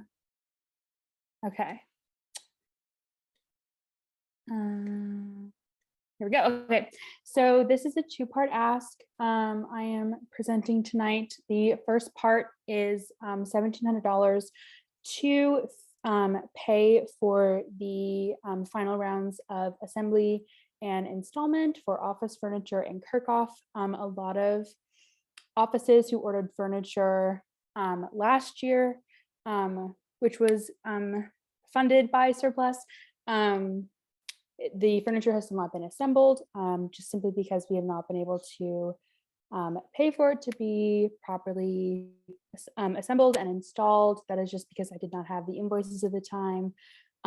So this would just be the way to finish off that project. I really want to get this done by the end of the quarter so that students hopefully have all of spring to properly enjoy their office space and enjoy the use of this furniture. And going forward, we can put this project to rest, and FICOM and I can kind of focus on new furniture that's being purchased instead. So that is the first part. That's it. Two very simple asks tonight. I will just pause for all questions at the end.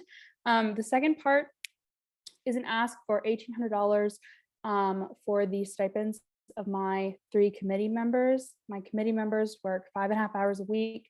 They're each responsible for a community development project, and they are assisting me with the office space allocation, which is going to be a super huge project for us towards the end of the quarter and going into spring. So I really want to make sure that they are properly compensated for their work. Those are my 2 asks: $1,700 for furniture assembly and installation, $1,800 for a stipend.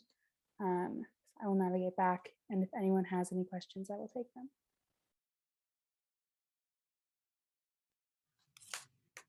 Yeah, do any council members have any questions? If not, thank you so much, Hannah. Haley, you're up next.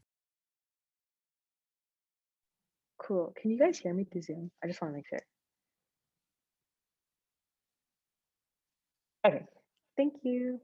Okay, let me see if I can share screen.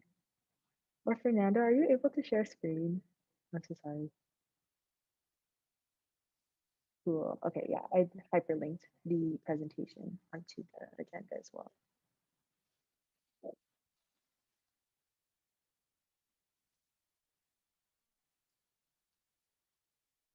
Yay, okay, perfect. Thank you so much. Okay, so today I'm going to be presenting on behalf of Katrina Herrera and Jeffrey Umanya Munoz for the USAC Surplus funding proposal for the SIOC and the CRC, which is the Student Initiated Outreach Committee, and then the Campus Retention Committee. Can you go to the next slide, please? So they made this presentation pretty thorough. So just as a quick breakdown, we're going to talk about like the brief history on and the mission of the SIOC and CRC / SRC, and then their immediate needs, surplus funding, final request and narrative, fund utilization and disbursement process, closing, and then any questions and answers that y'all might have. As you'll probably know, with regards to their history, this is like the nation's first student-run, student-initiated access and retention projects. It was born out of a struggle against university administrative disempowerment, harm, and danger. The CRC and the SIOC were created by the MOs to meet their community's access retention needs in a way only students could determine. And so making history as the nation's first projects of its kind and in creating a model of autonomy and self-governance with the university, the CRC and the SIOC represent the success and aspirations of Empower students of color. Next slide, please. And so their mission of the CRC slash SRC and the SIOC is to empower students of color from all backgrounds by instilling and providing them with the skills, opportunities, and resources that they need to access and retain themselves in higher education, and then post-grad, and by becoming culturally and politically aware of their individual and community conditions and how to best address them. Next slide, please. And so just to address the immediate needs, which is like how they basically broke down their funding asks. The first one is going to be based on committee programming, the second, project coordinator honorariums, third, food insecurity and basic needs, and then fourth, general project support. And I'll go ahead and break down basically what exactly these funds are going to be allocated to with respect to those four things. Next slide. Okay, and so for the committee programming, they're asking for a total of $10,000, and these funds are going to be used to support initiatives ran on a committee level, which includes like utilizing the funds for all center operations, like trainings for staff, materials to be used across all the projects, as well as funds that the committee may access to support its own initiatives, including community building and strengthening activities like retreats, committee-specific materials, and other programming / items. And then on the other hand, the project coordinator honorariums asked for $3,900. And so each PC, which there are 13, will receive a $300 honorarium to pay and honor the labor that they have dedicated to the project that extends beyond their original responsibilities. And so the project coordinators, especially under current conditions, as you know, are forced to not only help administratively support and run their project, but they also take on like a direct role in providing project services in order to support their staff in meeting their annual objectives. And so this is basically means like extra labor on top of what they are already having to do. And so it's only right that they are paid. And next is food insecurity and basic needs.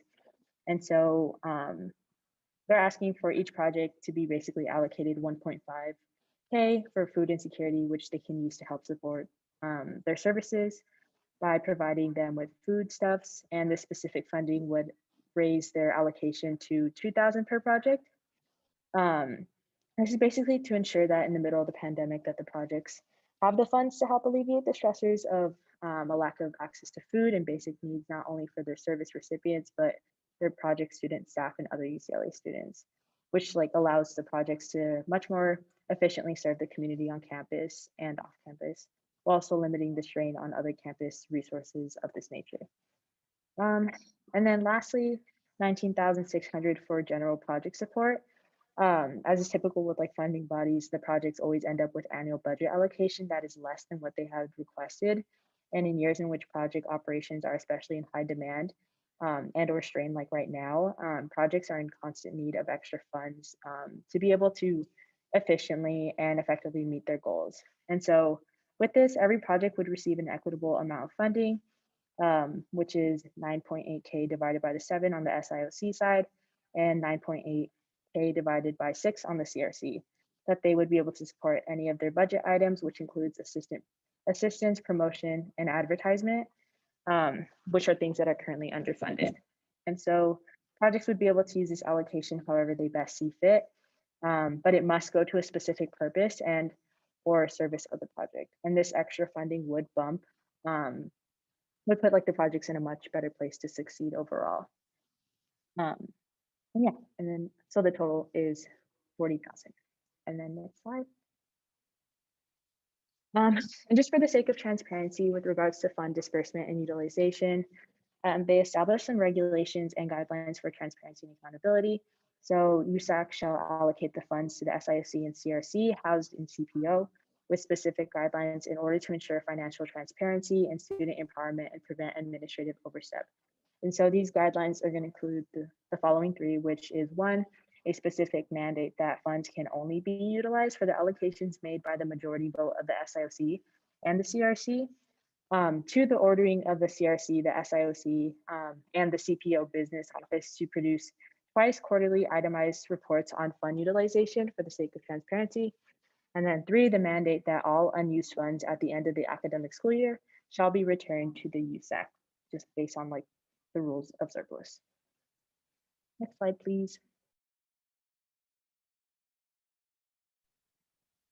Okay, so for closing, rain or shine, pandemic or no, the work of the SIOC and the CRC continues, even in the middle of the harshest climates, including our current campaign.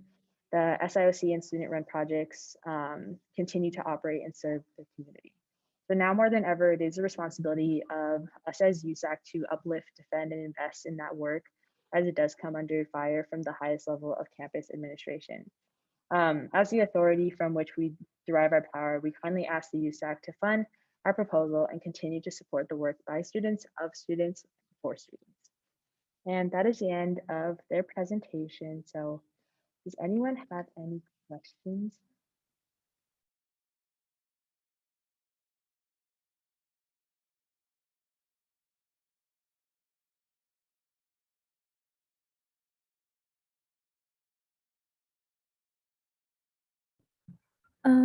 I'm not sure if this is back, but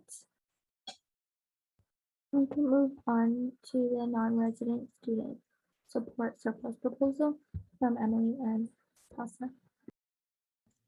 Thanks. Okay. I'll share screen just in case of like internet problems. So let me do that.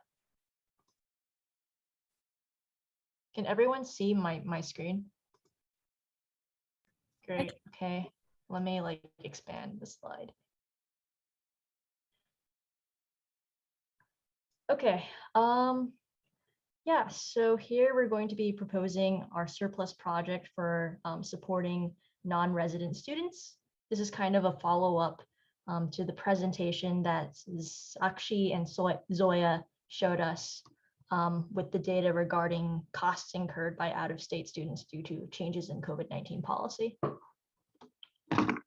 Okay, so just a quick review of what we discussed the last time. So non-California resident UCLA students have really been impacted by these last minute changes to like COVID-19 policy, especially when we consider things like incurring additional financial burdens due to travel related expenses. As you can imagine, you know, folks are having to change their flights last minute. They're booking things like Airbnbs because they're unable to get like these housing appointments, and it's really problematic. So when they ran the analysis from the presentation, the data we saw last time, you know, they found that on average, students were incurring about $191.14 from these situations, right? And in general, you know, there's actually a pretty big range. You have like some people incurring a lot more than others, but in general, like we're in the scale of the hundreds.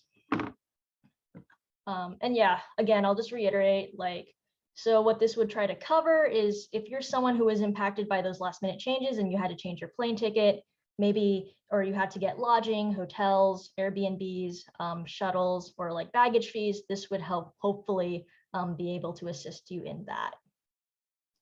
We're also not going to cover certain things like rent because there are, you know, other programs, I guess, that exist that help students with that. And I think that it's important that we keep it specific to these costs, these types of costs.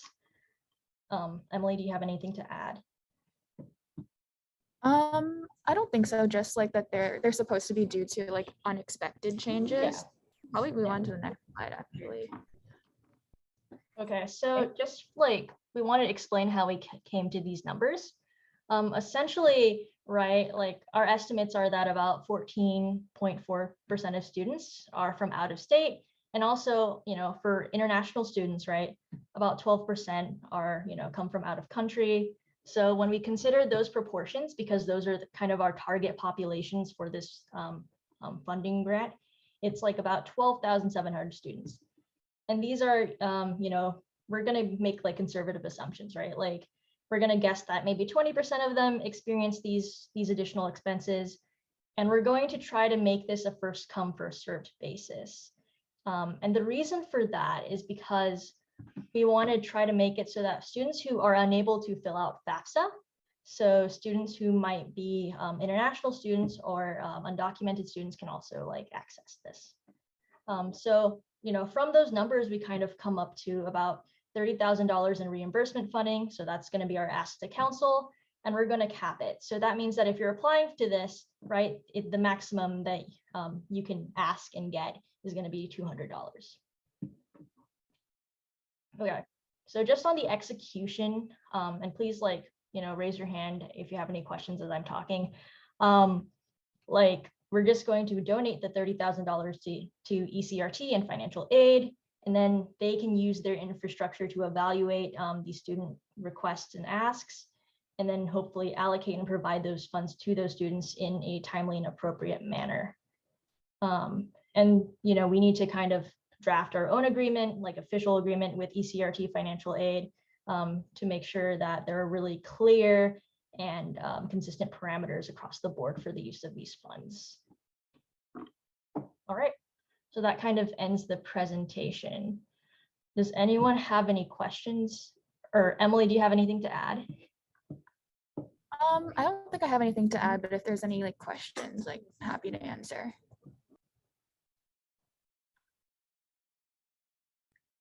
Cool. And if not, with that, we can go ahead and move on straight into voting. Great. Okay. So I do want us to have a vote. Oh, actually, do want to talk about one more thing before the night is over. Cass, are you ready with the vote? If not, we can go ahead and talk about another issue that I wanted to bring up. Yeah, I do, but I'd like to present the form to council to, so they can make sure it's okay. So I think you can just go ahead first. Wait, Cass, are you sorry? I am ready with the form, but I just need folks to review it and possibly discuss whether or not we want to have the form anonymous, since we had issues last quarter. So I think you can go ahead first, to be honest. Yeah. I mean, I personally think that it needs to be public. Yeah. Because there were students that were literally voting against menstrual hygiene projects for low-income women. And so I think that it needs to be public. That's just my thoughts. Any other thoughts from other? I agree. Haley and Jane agree. Okay, I think that unanimous support for it. Thank you, Cass, for bringing that up. Okay, so do y'all want okay, what about this, Cass? Can we total up all the amounts that folks did, put them in the chat, and then I can go ahead and yes. Thank you. Read it off. I'll read it off and make sure that it's. Do we have under how much was that Can amount? I share my screen? 566,000. So can someone have their calculator? I don't know how much of it. I was wondering if the job loss scholarship is still going to. No, that's what PASA and Emily ended up presenting with the ECRT. It was really funny to ECRT. Cool. Great. Okay. Sorry. Well, I mean, the commuter student. I'm gonna just go down. The commuter student already voted on it. Okay, so that's minus 5,000. So we are down to that. Yeah. Okay. Yay. So we can start off with this. Wait, who is calculating? Because I can also.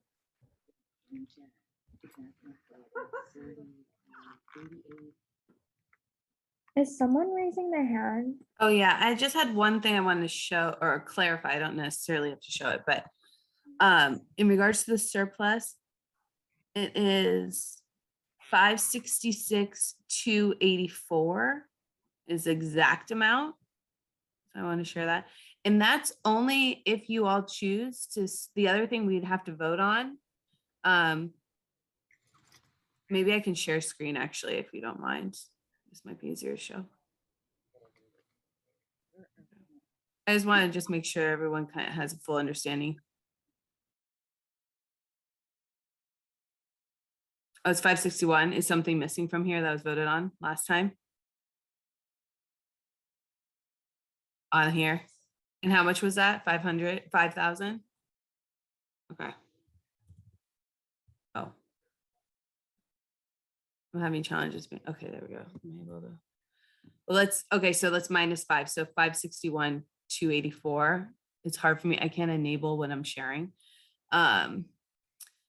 The one thing I want to show is this section. So this is how, per your bylaws, you divide up 150,000 of your surplus, or not to exceed that amount, to your BOD programming, your capital contingency, and your contingency. And so these are the numbers there. So I just want to let you know that there is this opportunity to adjust these if you want to do a vote to suspend your bylaws and adjust it. So I just wanted to make you aware. If you want to keep this as is, then that number would be the same, 561, 284. Does that make sense? Because the 150 is taken out of your surplus already. So that's how we got to the 150, 161. Okay, I just want to clarify that bit. Wait, so Pat,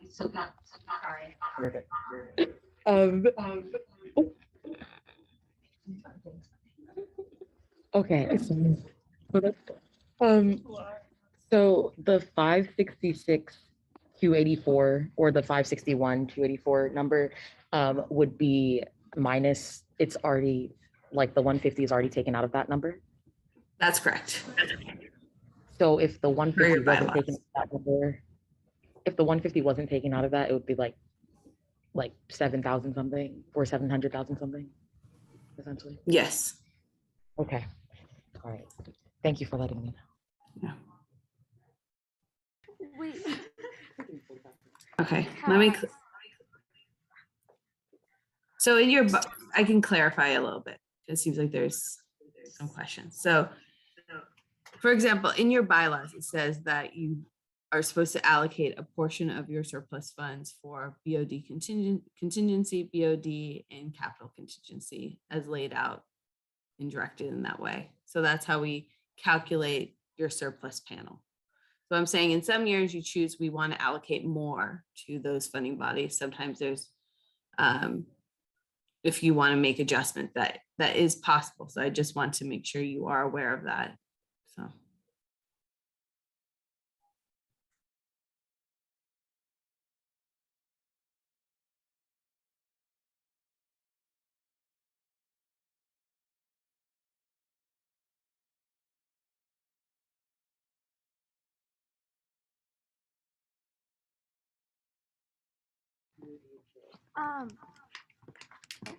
Do we know if we have enough to fully fund every proposal, Cass?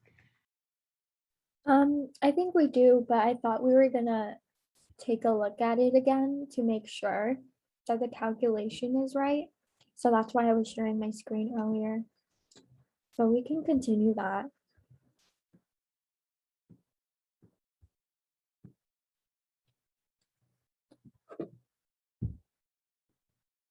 Okay. Does anyone else want to help me calculate just so like we can be on the same? Yeah, can you share Okay. this? I can hear you. Yeah, I can don't you know share if this that's doc, what you said. please, in the chat? Wait, can you repeat that?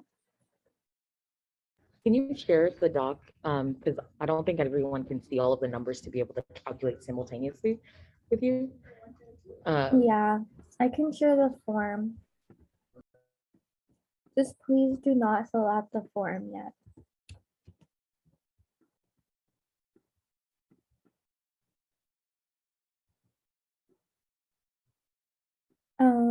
Okay, I'm gonna just scroll down, and if you know that the number isn't the same because that's your proposal, then please speak up.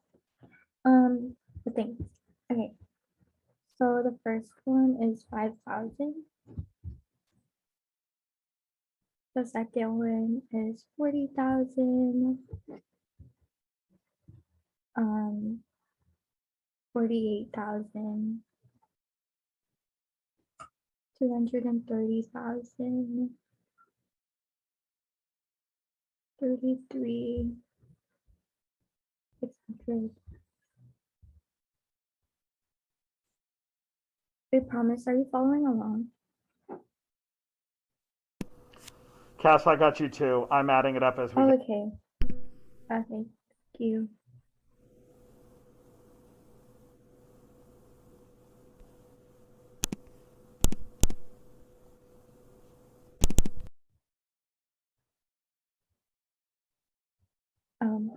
I need to delete that.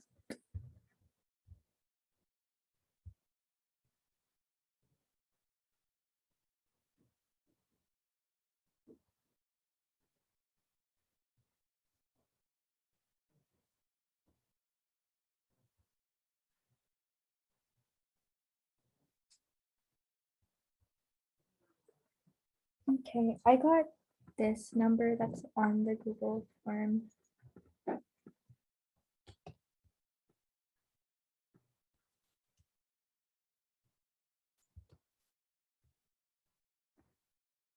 Oh yeah, I got that too.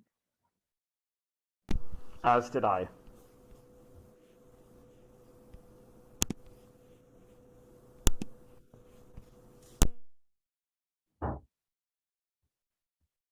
Okay, so I guess there is enough funds to fund everything.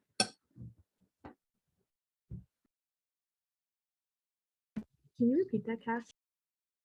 I think there is enough funds to fund everything. We just only have like 1,000 left in surplus.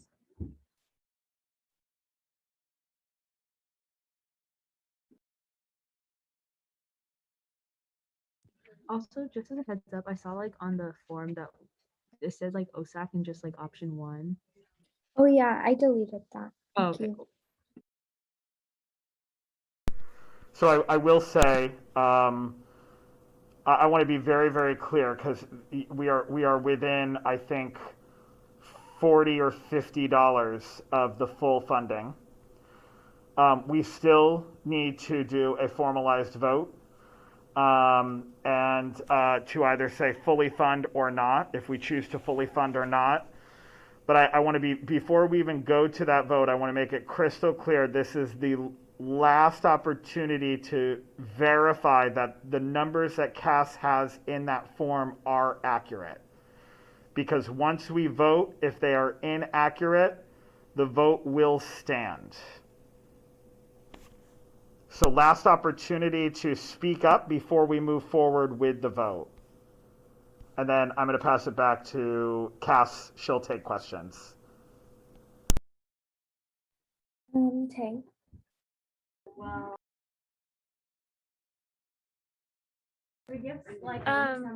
Sorry guys. I have bad news, kind of.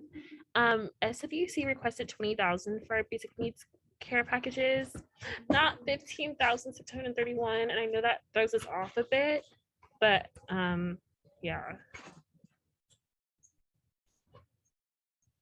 Okay, so it was just straight up 20,000. Yeah. Okay. And then Emily Let me also had the correction too. Yeah, so on the form, the non-resident student support is repeated twice. The correct amount is 30,000. The incorrect one was 25,000. So you can just like delete that entry. Oh, that's good. That's good then. Oh yeah, that is good then. So then That's it works. that's yeah. the basic needs subsidy then. Yeah. Okay. Wait, so what would the new total be? What did you say, Cass? What would the new total be? The new total, we would have to recalculate, kind of. Okay, I'll edit the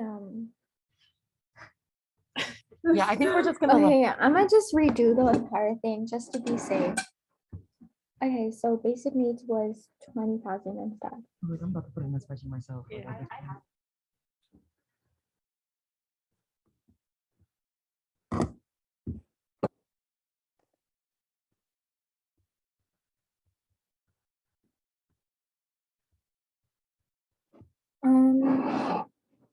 So the form should have all the updated proposals that are correct this time. So I'm just gonna really quickly like add the total again.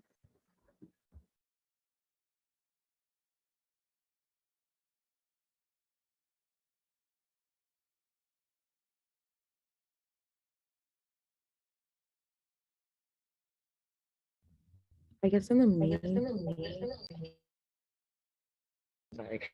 I'm sorry, y'all. I keep doing that. I guess in the meantime, can we like discuss whether or not folks feel about potentially giving 45% to USA BOD or 12% to capital contingency?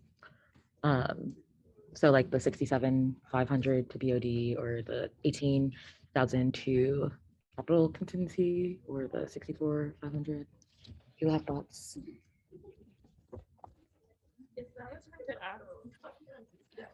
Ask about if we can give it to another entity on campus potentially. Give what? Any leftover funds to like BBRC.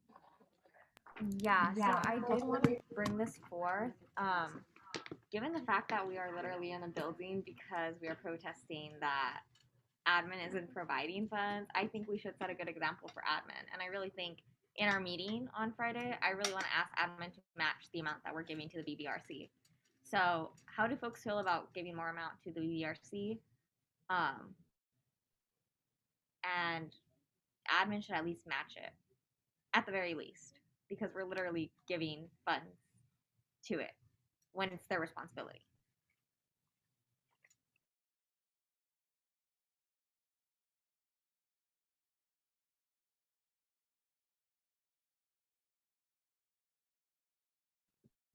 Okay, I don't know who has their hands raised right now. I was gonna say Cap and Plaza.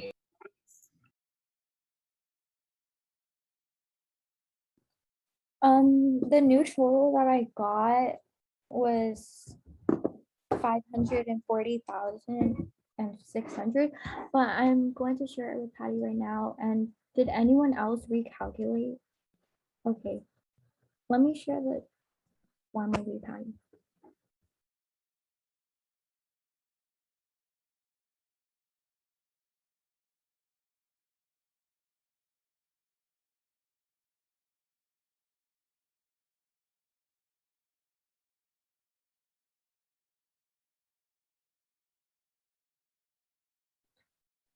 Can we also put the number in the chat?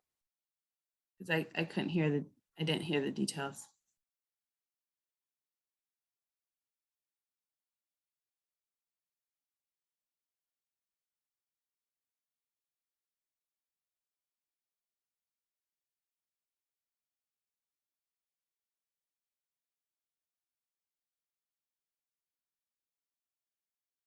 And I see Paul's hand is up.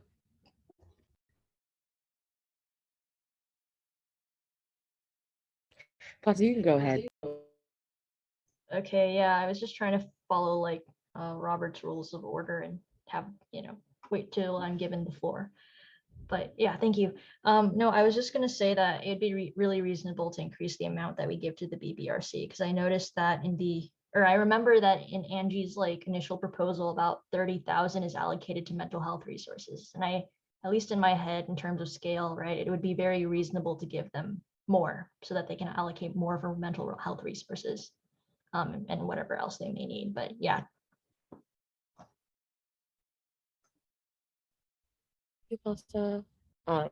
Danny. Hi, sorry, I'm like, there's people over at my apartment right now. I wanted to ask how much you are potentially thinking of taking away from contingency programming, capital, and BOD, because as you know, capital is solely funded through the $18,000 from surplus, and that affects all of your offices. Contingency programming, we have enough for this quarter for sure. Next quarter, we if it is a thing that we want to give more money to BBRC, like I can crunch the numbers and like maybe we can take away like 20,000, 30,000. But I know for BOD that 64,500 is like absolutely necessary. Like BOD has no funds right now for spring quarter allocations. And they already have like 40 applications or something like that. So I just want to have a better understanding of how much money you're trying to redirect from those three, because we do directly provide programming and funds for students on campus, and we are both the largest funding orgs for that.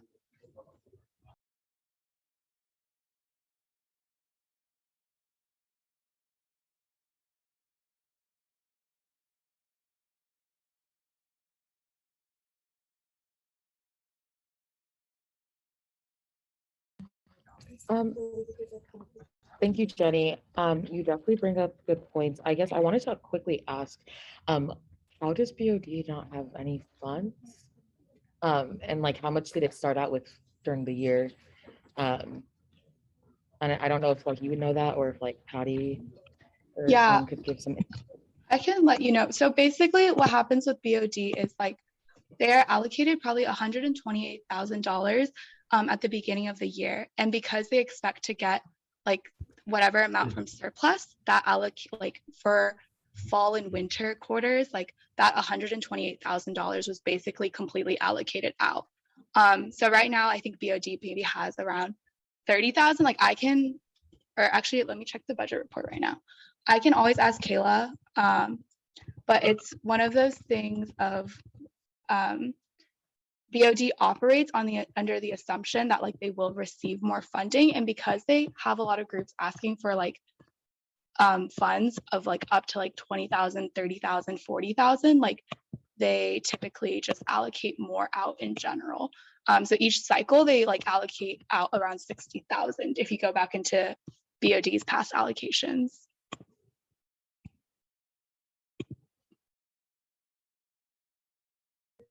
Thank you, that was helpful. Do any other folks have thoughts? So we could take it out of, we could take it out of, oh. Was that the dialogue currently? I know that ideally, BOD has 33,000. Okay, so if BOD currently has 33K, that means, so that's how much they currently have to allocate for spring quarter? Yeah, I know Kayla mentioned that typically their spring quarter, they get more applications because there's so many events are happening spring quarter. So they like she was originally planning to like allocate the full 100,000 out or whatever. I can see if she's around right now, if she's able to jump on and like provide more context, or see if that's something she's willing to like maybe move like $10,000 or $20,000 out of. But I do think it would be important to talk to her about it since they are already running low on funds. Absolutely. I agree. Patty? Yeah, I just want to mention, usually if there's changes, and the reason I brought it up is at times there's talks to add funding to these funding bodies. But obviously that's up to your discretion, but they do kind of, and that's why it is in the bylaws. So it would have to be a vote to suspend your bylaws if you make any changes. Just to give a little context, because what we found is some years, if there's a lot of changes within those funding bodies, it made it really difficult for BOD and a budget review committee in our FICOM to plan and decide how much they give in fall and winter, and then to know to spring. And this is kind of why council had made it more streamlined. So it didn't seem like there's years where there'd be tons and then lows. So to stabilize it, just give a little historical context. Thank you, Patty. I did want to quickly ask, because I was going through the bylaws the other day, and like in the bylaws, it had said that I need to find the specific verbiage, but it had said that like whatever the return was from like the USAC, essentially the USAC endowment, would be returned to the council. And the endowment was made like years ago, and like we're still not necessarily sure like how much that return was. And I know that like if the return isn't utilized, then it's reinvested into the endowment. But like it's supposed to be presented to the council, but like we don't know how much that is, and that might be able to help us out here. especially if it's money we can allocate to, like, not us, but to other folks. Yeah. Sorry, let me raise my hand. Oh, you can go ahead, Patty. You're good. So the endowment has to go towards student programming. It's usually around 10,000. I can get the exact number, but I won't be able to get that today. Right. So like for something that like BOD, right? It could go towards BOD. It doesn't go through to BOD. It would have to go through other channels, but it could support student programming and work with the FICOM. Like more broadly, like student programming. So it could go towards something like the BBRC. No, individual student programming. Okay. Like student organization programming. Okay. And that's about 10K? Or I don't want to give an exact number because I don't have it in front of me. So, okay. But I would say between 7 and 12 would be my guess. But again, I don't have that number. Okay. Thank you. Okay. So team, can I ask just for clarity for just a moment? Sorry, Breeze. So where are we at right now? I'm just trying to understand what this conversation is looking like, because we've proposed all the proposals. And are we trying to shift to give one entity more money? Is that where we're at?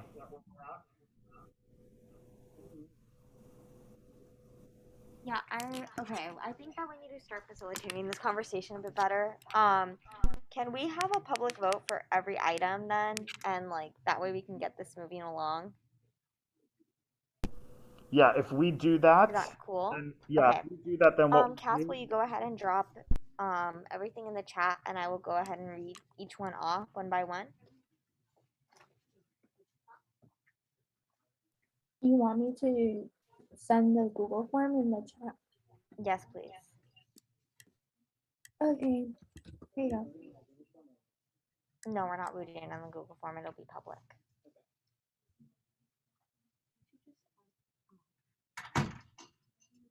Cool.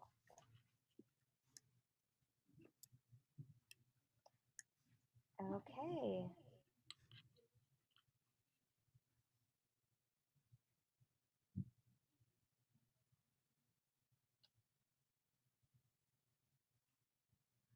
So PASA and I had already passed the Commuter Student Scholarship. That is minus 5,000. So we're gonna start off with the Job Loss Scholarship. Oh, which was the one, never mind. That one's withdrawn. Okay. The Lily Shaw Disability proposal for USAC, which was, scroll down. Cool. Which was this for the stipend, $5,000. Can I get a motion for that, please? I motion to fully fund the Lily Shaw Disability Cultural Center stipend surplus proposal request for $5,000. Promise motion. Second. Jane seconds. All in favor, please raise your hands.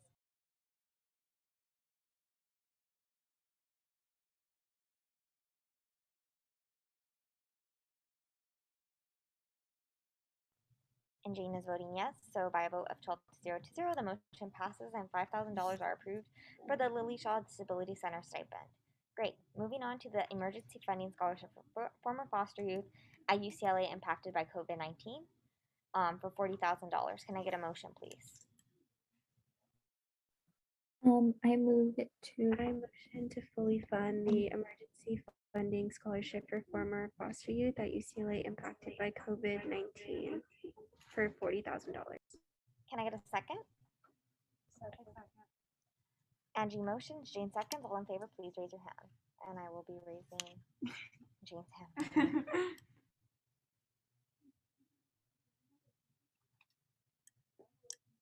Great, and by a vote of 12 to 0 to 0, the motion passes, and $40,000 is approved for emergency funding scholarship for former foster youth at UCLA impacted by COVID-19.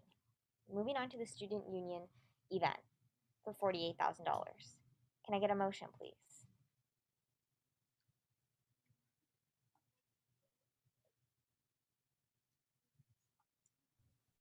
I move to approve the Student Union Event Fund surplus proposal of $48,000.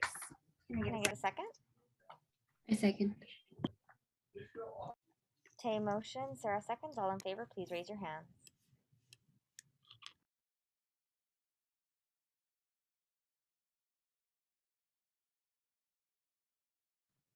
Okay, 6. All abstaining, please raise your hands.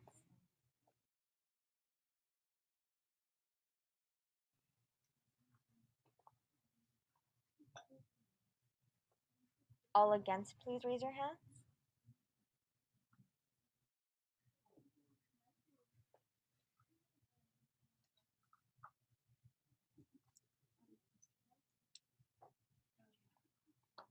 Okay, I think folks want to change their vote. Okay, can we do a motion again? Can I get a motion for the student union event fund for $48,000?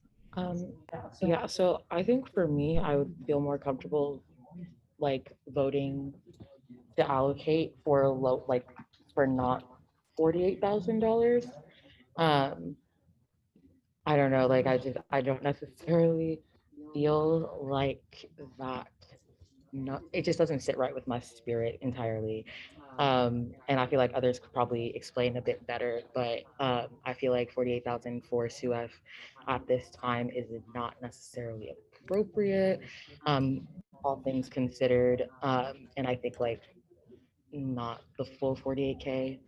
And yeah, especially since like ASUCLA funds it via like people buying things and people are back on campus. So I don't know. I don't know how other folks feel.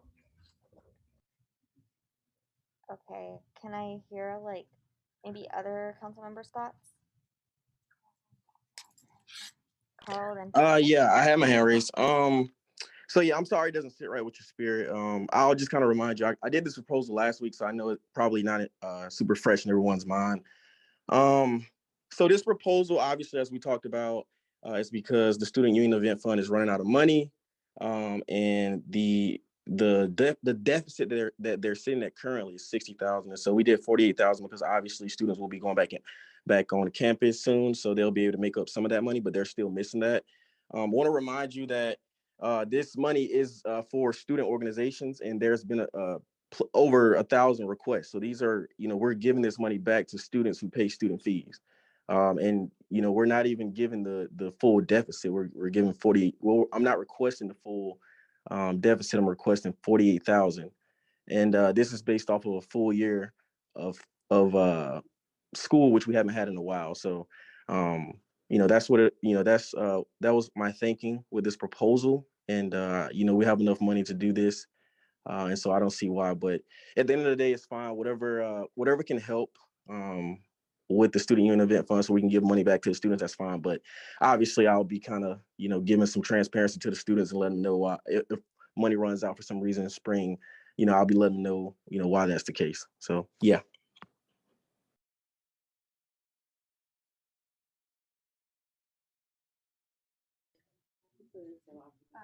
Okay. Council members? Casa?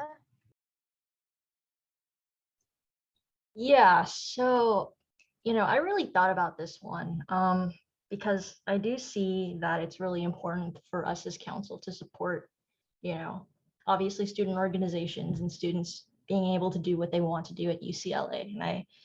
I really sympathize with that, right? But my problem here is when I looked into SUF with my own staff and, myself, right? I was really concerned because at the time when I looked into it, it seemed that the event guidelines, like the PDF document, really seems to articulate minimum capacities. They also do support Zoom events, which I do like, right? But because of that, the articulation of the event guidelines, and then also the concerns that Jane brought up last week, which were, even if all student events are following, UCLA COVID-19 regulations, it is really concerning that there are, as Jane and Breeze pointed out, the head epidemiologist thinks that like some of those things aren't sufficient for our large student population. And when you consider that the facilities that would be covered, right, that when these student organizations apply to this fund, they're in these certain ASU UCLA facilities, they're in high traffic areas, that just makes me really concerned. But I do like that they have the Zoom part, right? So here's what I think. I think that, if Carl, if you can like kind of articulate that if this money is allocated, since this is your proposal, that you're going to try to articulate to the people who kind of control the fund that you would really like it if they kind of emphasize Zoom events, right? Or made it so that students are aware of alternative options, hybrid events that can hopefully lower the capacity in these physical spaces so that we can hopefully, decrease things like viral load. That would make me a lot more comfortable. The third thing is, when I look at the numbers, I also see that the deficits are kind of based on these calculations of like a normal year versus like a COVID year. So I don't think that you need the full amount. And I also think that as sales of ASU CLA things go up, this fund will go back to normal. Like this right now is a transient low. It's a transient, like this will kind of pass, right? And maybe in the future, if there is another deficit, right? And please, anyone correct me if I'm wrong. I think that like someone can allocate surplus then. But right now, given the needs of like, other things, right? And we're working with finite resources, I don't feel comfortable giving you the full amount, but I would be comfortable voting for like a reduced amount. So those are just my thoughts.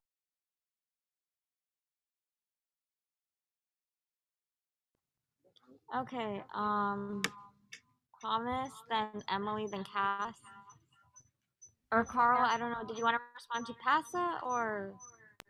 Yeah, I wanted to respond to it. So in regards to the statement about the transient deficit or whatever, I mean, there's days, where we haven't been on campus, that, have been missed in regards to ASU CLA receiving funds. So, we can't make up those days. This isn't like a stock market type of thing. I do agree with you that maybe we don't need the full amount, which was the 60K, right? That was the full amount. That's the current deficit, right? And that's the amount that would completely fulfill the deficit, which is why I said 48,000, which was 12,000 short of the current deficit, right? Because we are going to be back in person. But for how long, right? We don't really know how Omicron or the rest of the variants are going to work out. So, no, I do agree with you on that part. So 48,000 isn't the full amount. It's a portion of that, right? It's with keeping in mind that obviously we're going to be going back in person.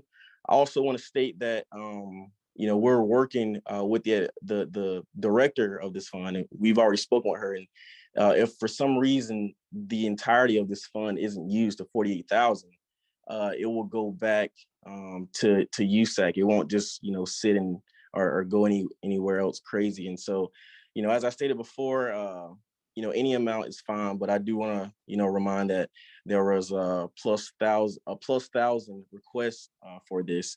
And even some of our own USAC members have requested from this fund and have been denied because we don't have the current funds to it, right? So I understand we do have finite resources, and obviously right now it looks like every proposal can be filled. But yeah, I hear you out though. But yeah, I do agree with the, kind of speaking with her in regards to guidelines on making sure the minimum for these events are, as low as possible. And obviously following UCLA COVID guidelines and, the greater LA area.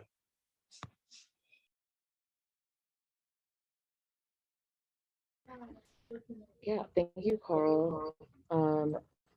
Yeah, I think that what I wanted to say was I think I wanted to articulate like more so why it doesn't necessarily sit right with me.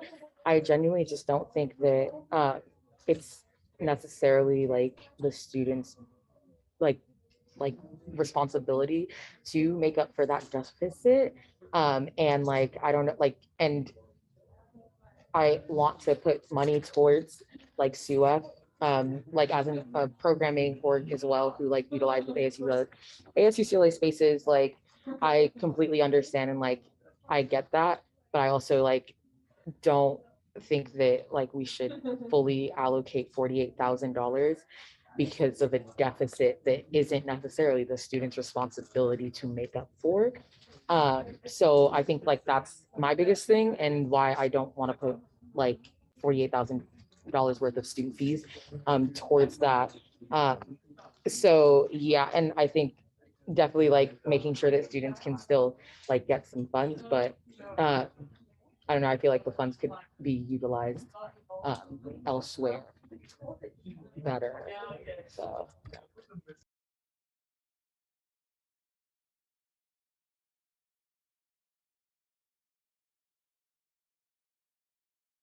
Okay, I don't want to make this a back and forth. Or Carl, you can you have your hand up again, but how would folks feel about it? Instead of doing this, we can just can someone please slower? I don't know who it is.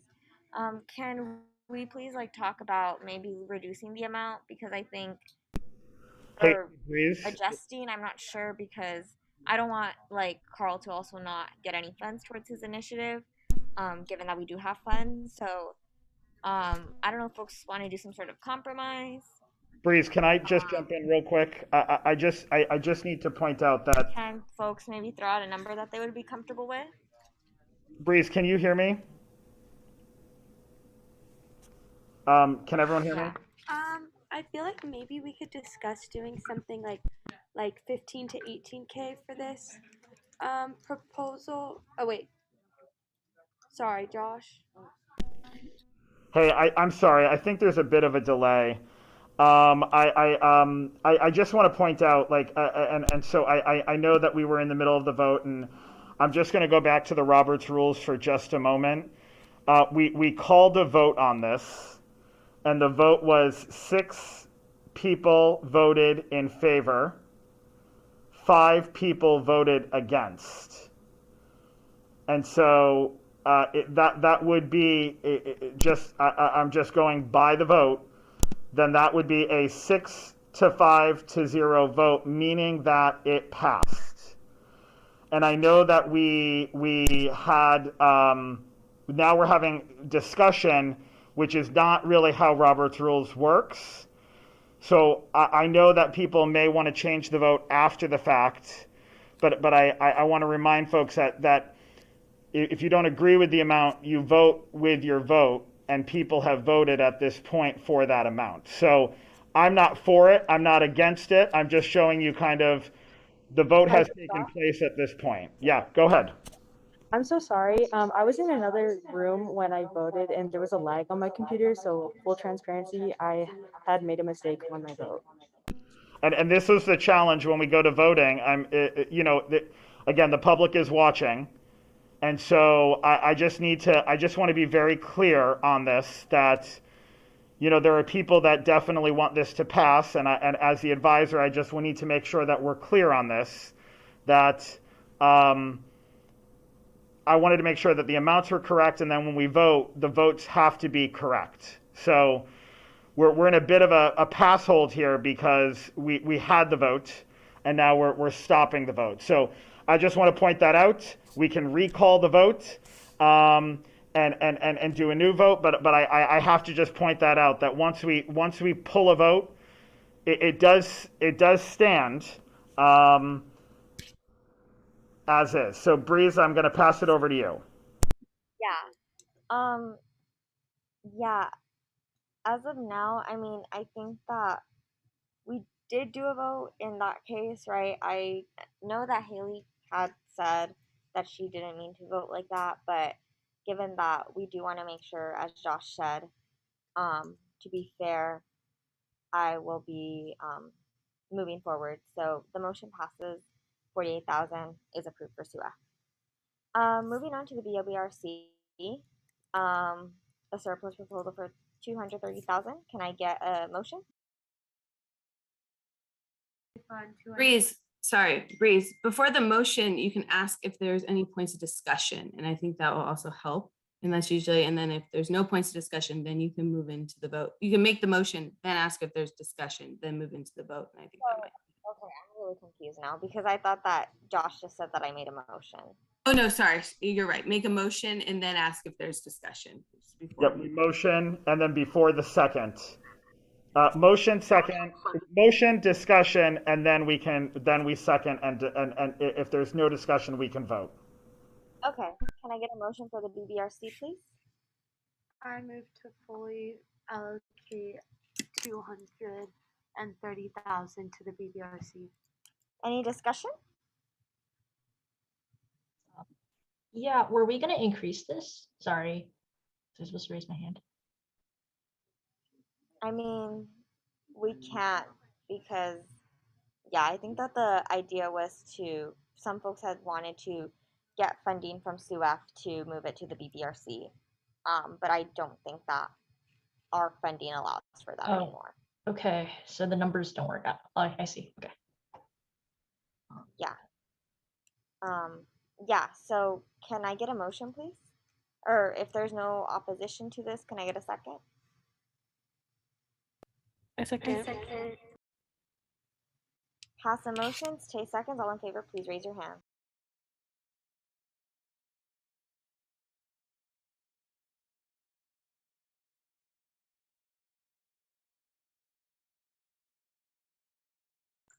Great, and by a vote of 12 to 0 to 0, the motion passes, and the BBRC is approved with 230,000. Moving on to books for Bruins, can I get a motion for 33,600? I move to allocate $33,600 to books for Bruins. Can I get a second? I second. Erman motions, Janji seconds. All in favor, please raise your hand.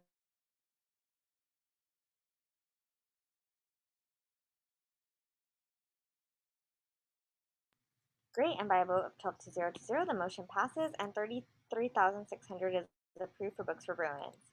Moving on to basic needs care packages. Can I get a motion, please? I move to fully allocate 20,000 to basic needs care packages. Can I get a second? A second. Pass motions, Jane seconds. All in favor, please raise your hands.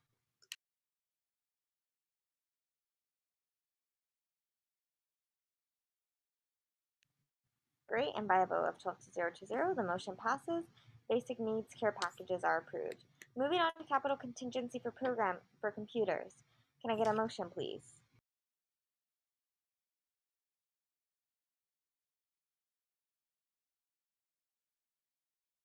I move to fully allocate 12,000 to capital contingency computers. Can I get a second? I second. Pass motions, Emily seconds. All in favor, please raise your hand.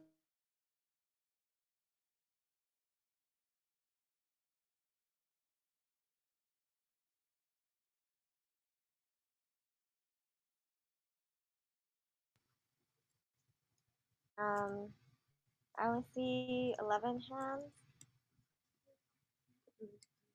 No, there's included.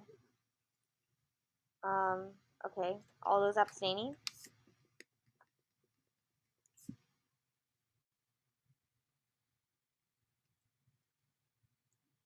All those against? Okay, I think someone dropped off our call. By a vote of 11 to 0 to 0, capital contingency programming is approved for 12,000. Moving on to the IVP Housing Relief Award. Can I get a motion, please? I move to fully allocate the full amount to the IBP housing award. Can I get a second? A second. Tay motions, Jane seconds. All in favor, put your hand. Great, and by a vote of 11 to 0 to 0, $40,000 is approved for the IVP's Housing Relief Fund. Moving on to the professional headshot booth proposal. Can I get a motion, please? I move to fully allocate to the CAC house photo shoot headshot. Can I get a second? I second. Tay motions, Angie seconds. All in favor, please raise your hand.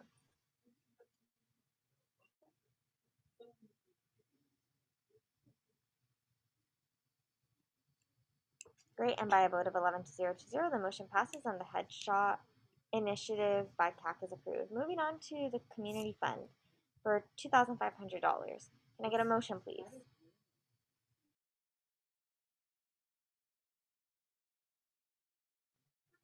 So it's 25K, not 2,500. Did we calculate that?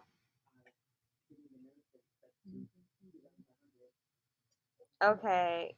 Cass, did you calculate that or no? Because if not, we have to start all over again. Yeah, the 25K? community fund was on the Google form. Okay, so what do I do now, Josh? What's the issue? It was listed on the Google form. I'm looking at it right now as 2,500. What was the issue?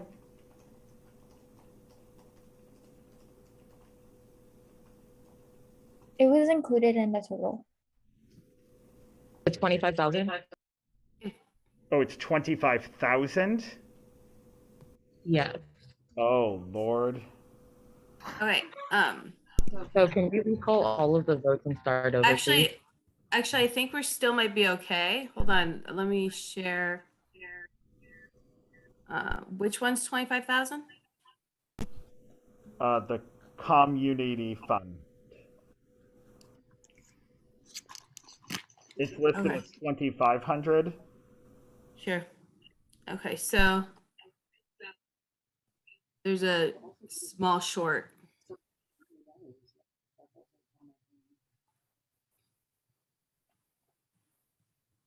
Patty, But instead of, yeah, let me share the calculation sheet. I actually have it pretty simple to read.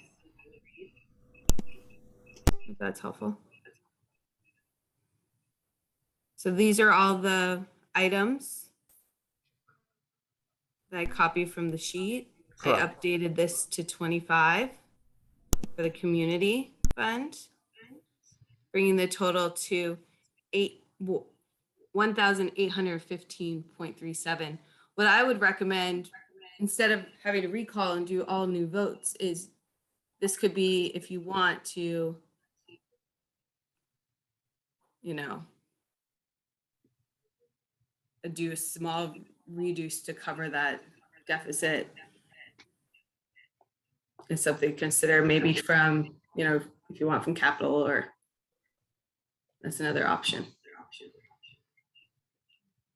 Because it's a pretty small gap. Or to reduce, you know, a project if you like. I don't think you have to fully recall every vote if you don't want to. That'd be a lot.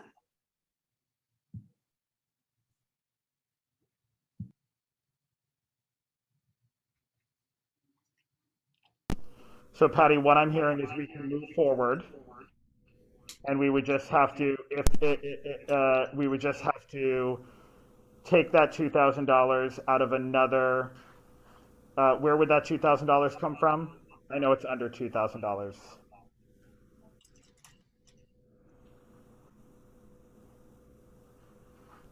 Sorry, I muted. If you'd like, instead of having to revote on everything, you can vote to remove from here. And Jenny, that's out of capital contingency. And Jenny is saying that it could either be out of capital, the BOD, or just split evenly amongst. You can split it by these percentages, if you'd like. And the question of whether surplus has ever been depleted before. And then I'm sorry, Jenny. Then let Patty answer, and then we'll jump to you. Usually the majority of surplus is allocated to projects. I don't know if it's down to the dollar each time, but a good majority is usually allocated for projects. Sometimes it's, you know, held some for later, but usually it's winter because your terms end towards week 5. So usually this is the time they do it. I have a proposal for $12,000 for capital contingency computers. If we want to change that to $10,000, I'm personally okay with that. Again, this will be up to council because that proposal was specifically for the computers in Kirchhoff. But if we're getting the 18,000 on top of the 12,000, like I think we'll be fine with 28,000. And if you guys are like applying for computers and stuff, just like maybe we don't get the full 2,000. Like I think that wiggle room is okay, at least for like capital contingency, since like it is to benefit directly council and members of Kirchhoff Hall. We might be able to be okay without that 2,000.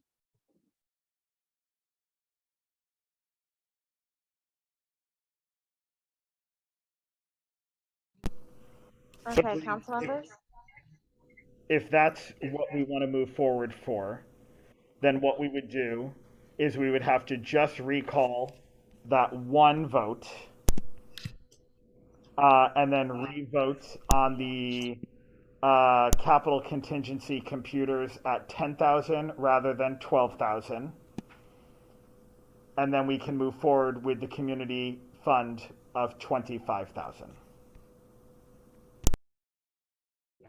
I wanted to suggest, honestly, again, like, and I swear, like, Carl and I respect like what you're doing and what you brought, like the reasons you brought it forth, and I completely understand, but I genuinely just don't feel comfortable fully allocating $48,000 to SUEF, like genuinely. So I feel like I would be more comfortable recalling that vote and adjusting that than I would be for like people being able to get new computers in like offices, because it's not just USAC offices that can apply. It's anyone in the building who has, and everyone has been gone for a while, so I don't know. Well, I understand where you're coming from. Everyone has their own voice, and I think Jenny just kind of expressed her own opinion. I think she speaks for her own initiative. So if she's comfortable with doing that, then I think that's the right way we should go about it. I didn't force Jenny to do that just then. And I understand that you respect me and I appreciate that, but it does, kind of appear singling me out after we just did like 10 proposals. So, Yeah, I do want to say, yeah, I'm definitely not singling you out. I'm genuinely like, I'm talking about SUEF, which is what the proposal is. For SUEF, because that's what the proposal is for. Again, it should not be students' burden to be the ones to like figure out the deficit. And like Pasa had said, like with more students on campus, like purchasing stuff, like it's that deficit, and also just like those funds are going to be able to be like repleted essentially. So I don't know, like I don't know, like, and I know that you didn't force Jenny to say anything, and I'm not saying that you forced Jenny to say anything, but I'm stating my personal opinion. And like that is my opinion, is that I don't feel comfortable fully funding $48,000 towards SUEF at this point in time, especially when we have a single quarter left of in-person programming at this point. And like, yeah, so I don't like, and even if it were to go back to surplus, like there's stuff that needs it now. So I don't know, like, so that's just my 2 cents about it. So yeah, definitely not a personal attack, definitely not coming for you, definitely not singling you out, just talking about how I feel about SUEF getting 48K.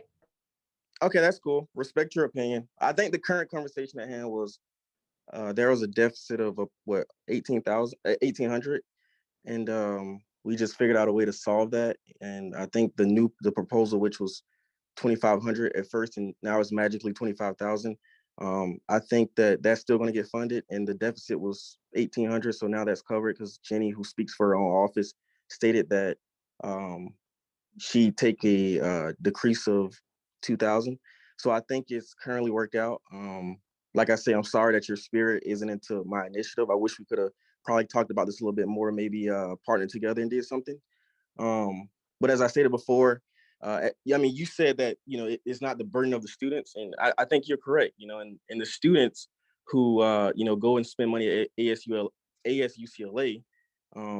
they get those funds back through this fund, right? And so it's not a burden because the money comes from them anyway, and it goes back to them.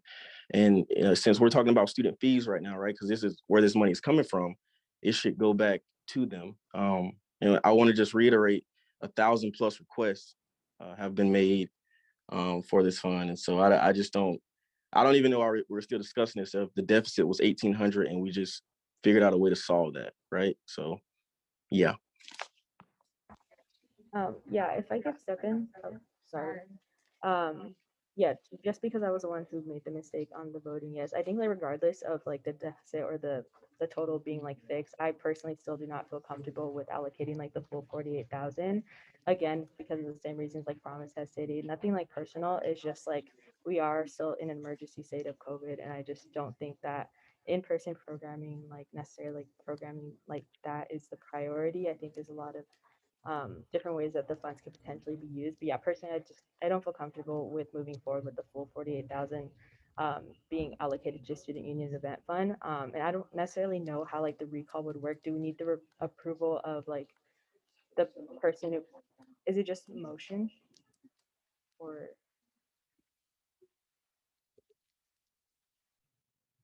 Josh, I'm going to ask you about this. So here's the challenge, friends. Once a vote has been made, and we've passed it, it's passed. The challenge that we have right now is there was a misprint, and it did say 2,500. We did ask everyone to check the numbers before we moved forward towards voting. And I asked that very clearly to make sure that everyone checked it so we did not end up in this situation. At this point, the only person that is stepping forward to change their amount is Jenny. So if we don't want to move forward with Jenny's proposal, then what would end up happening is we can move forward and state that the community fund gets 23,000.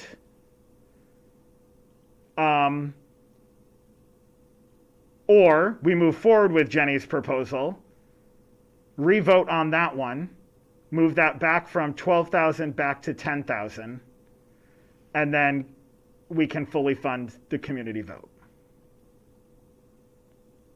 I think those are the only options at this moment in time that are on the table, unless anyone that we have not voted upon wants to, if OSAC or the non-resident student support wants to change their amounts. Hey, excuse me, can I say something real quick? So I'm willing to lower the amount in the event that I guess the amount that is subtracted from mine kind of goes to, huh? Yeah. I really would appreciate like raising your hand because I try to monitor everyone, and I don't appreciate when like folks like speak over me. I really struggle with that, and this has become an issue. I'm sorry, I'm going to speak on this right now, but I'm kind of frustrated when people do that. Thank you. Okay, can I talk now? Thank you. So I was gonna say, I'm down to lower the amount for the student union event fund. In the event that I guess that the amount that's lowered for mine would go to the BBRC. So I'm down for that. If you guys want to do that, I'm okay with that.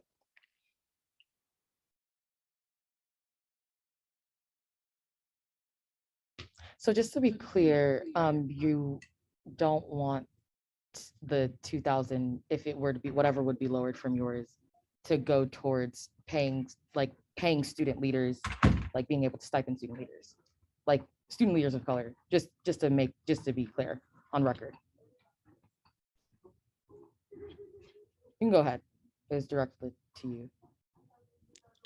No, I'm saying like because you stated that basically if my amount is you think that my amount should be, the initiative should be lowered because there's other initiatives that could possibly use it. What I'm saying is, for instance, and this is what I was going to recommend, if let's say my amount is lowered to 30,000, then I think that extra 18,000 should go to the BBRC as well, since we're trying to increase the funds for that and also get admin to match those funds. That's what I was stating. Because I didn't hear any clear proposals or any specific items in regards to like what that money could be used towards. So I think that, if I would say we lower it to, maybe 30,000, and then the 18,000 goes to the BBRC.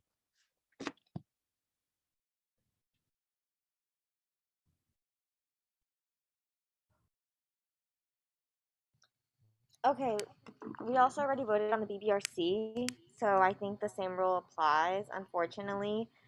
That's why I asked that folks be engaged and fully participate every chance. So we already voted on the BBRC at this point in time, so I don't think we can do that. As of now, we're voting on the community fund, and I don't think we should go back because, again, this is taking a long time. For the community fund,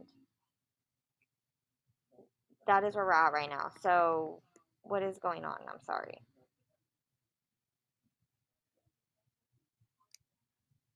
Pasa? Before we move forward, can we make sure that the downstream items of the Google form are straightened out? Because I also noticed that and because our proposal was at the end, the non-resident student support proposal was at the end of the Google form. I saw it, I saw 30,000, I was like, that's correct. But now I also look up to the third item and there's another non-resident student support that is 25,000. So I'm wondering if folks did the calculation and then of both of these items in the Google form that I'm looking at, and then maybe we came out to a number that was greater. But yeah, Emily, or sorry. Oh, Pasa, I think I don't actually see that part. Have you refreshed it? I can refresh it right now.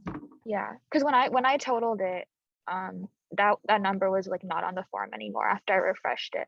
Oh, okay, it's changed. All right, so then I trust that the calculations reflect the refresh. That's great. Okay. All right. Well, I guess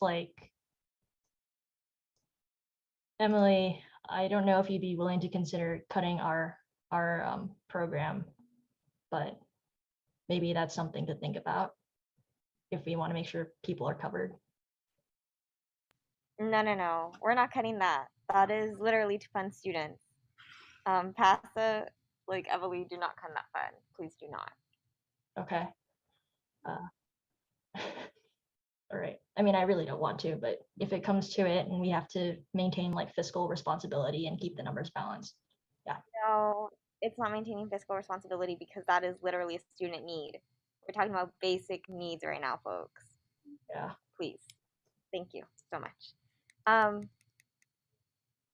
Okay. I don't understand where this conversation is going because I feel like folks are frustrated right now with the way this is moving. Josh, can you give me some advice at this time, please? Yeah. So, I think where we're at this point is the only way to potentially make this work is two things. One, we move forward, and we find the remaining 1,800 out of the remaining openings, which I'm hearing people do not want to do. If that's not the problem, which is fine, we don't have to do that. We've had one person, Jenny, who has stepped up and said she is willing to remove 2,000 out of her account. And then we would just remove that so that we can put that into the community fund. And then we'd have to revote on that. But I'm hearing people don't want to do that. So then the only suggestion then would be is the third option is we move forward, fully fund all of these, but then the remaining 1,800 would come out of capital contingency, which Jenny did voice concern for and I don't want to speak for Jenny, she's obviously on here, but she did voice the concern that there are a lot of in-person programs coming up, so it could impact future programming. That is unfortunately the only way we move forward. Patty, jump in, please.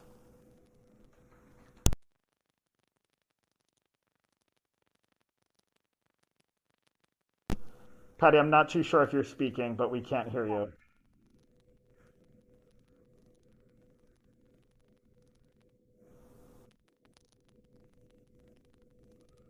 I think Patty's having a little bit of technical difficulty with her sound.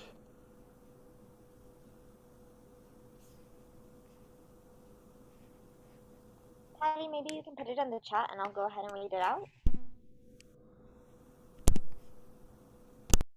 I want to just voice that, like, honestly, all of council, like, I feel like everyone should have done a better job of just making sure that the numbers were correct. Like, that's why I asked everyone to, like, make sure they were participating and engaging and paying attention all along. So, yeah, I do want to point that out right now. I feel more comfortable taking money from capital. So Jenny's saying to pull 2K from the capital contingency and the surplus calculations. So Jenny, okay, Patty, can you try explaining it again and then Jenny? I don't know if you can unmute Patty.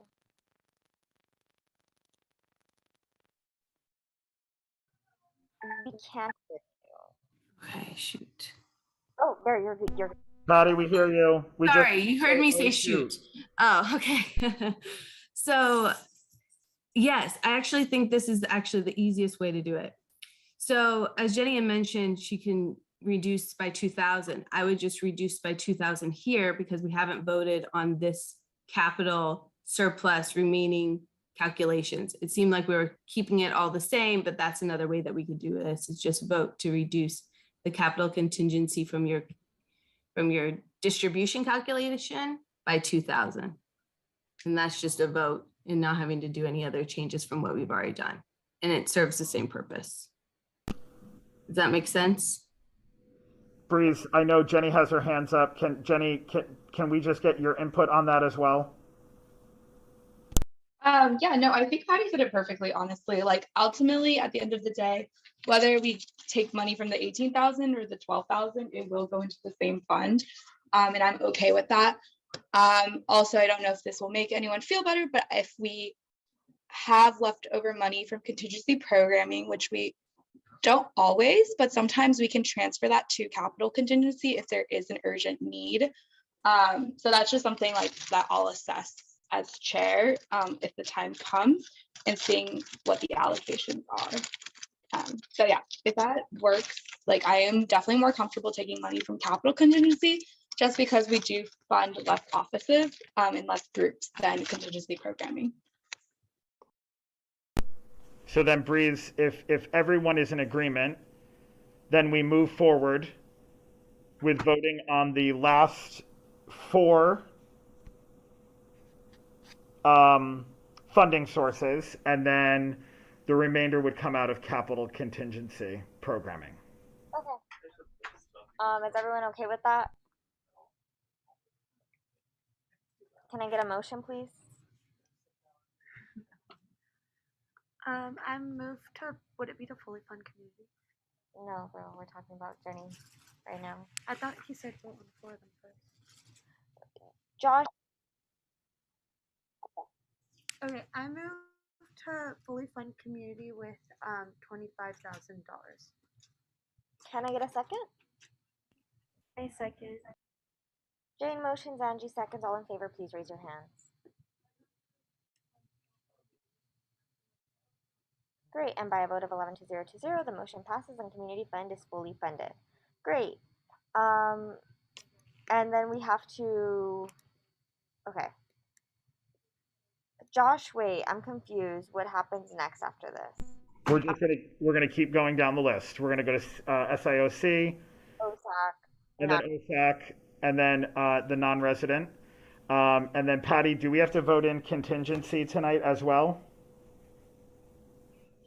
Yep. So then we'll just do the final vote for the distribution of the 150. And then at that point, we can say that 2,000 of that, or the 1,800, is going towards the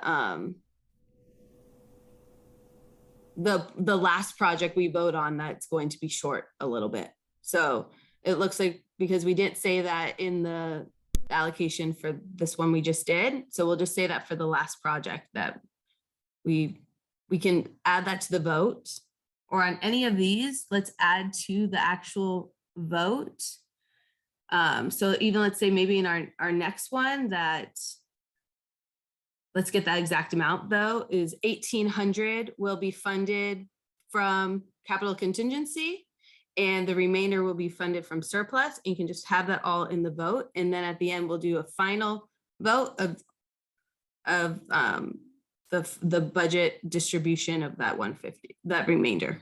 Does that make sense? Breeze, I'm going to drop it in the chat for you, so it's super easy.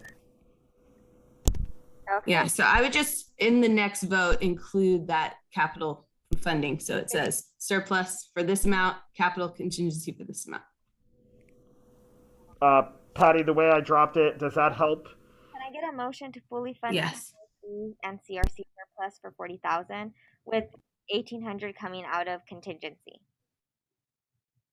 I move to fully fund SRC and CRC surplus for 40,000, with 1,800 coming out of contingency. Can I get a second? I second. Okay. Jane. Hold on. We need a friendly amendment, because the amount is a little bit more than 18. So I just want to make sure that this is accurate. But you could just say a friendly amendment. Can I get an amendment? Is this amount? Okay. I will be amending. Do I have to motion for that too? Yeah, just motion to get a friendly amendment to change from 1,800 coming out to contingency to 1,815.37. Okay, can I get an amendment? Okay. Yeah, I'll amend for $1,815.37 to come out of contingency Instead of 1,800. Instead of 1,800. Can I get a second, please? I second. Angie motions, Jane seconds. All in favor, please raise your hands.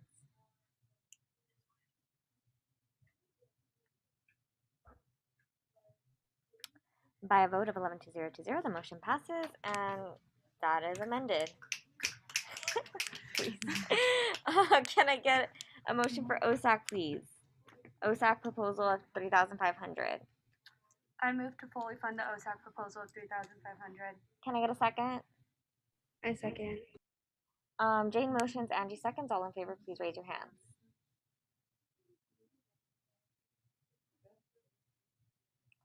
Okay, by a vote of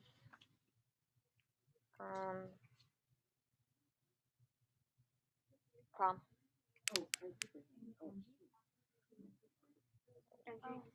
Okay, great. And by a vote of 10-0-0, the motion passes, and 3,500 is approved for OSAC. Great. Moving into non-resident student support for 30,000. Can I get a please? I'm 30,000 for non-resident student support. Can I get a second? I second. Jane motions, Angie seconds. All in favor, please raise your hands.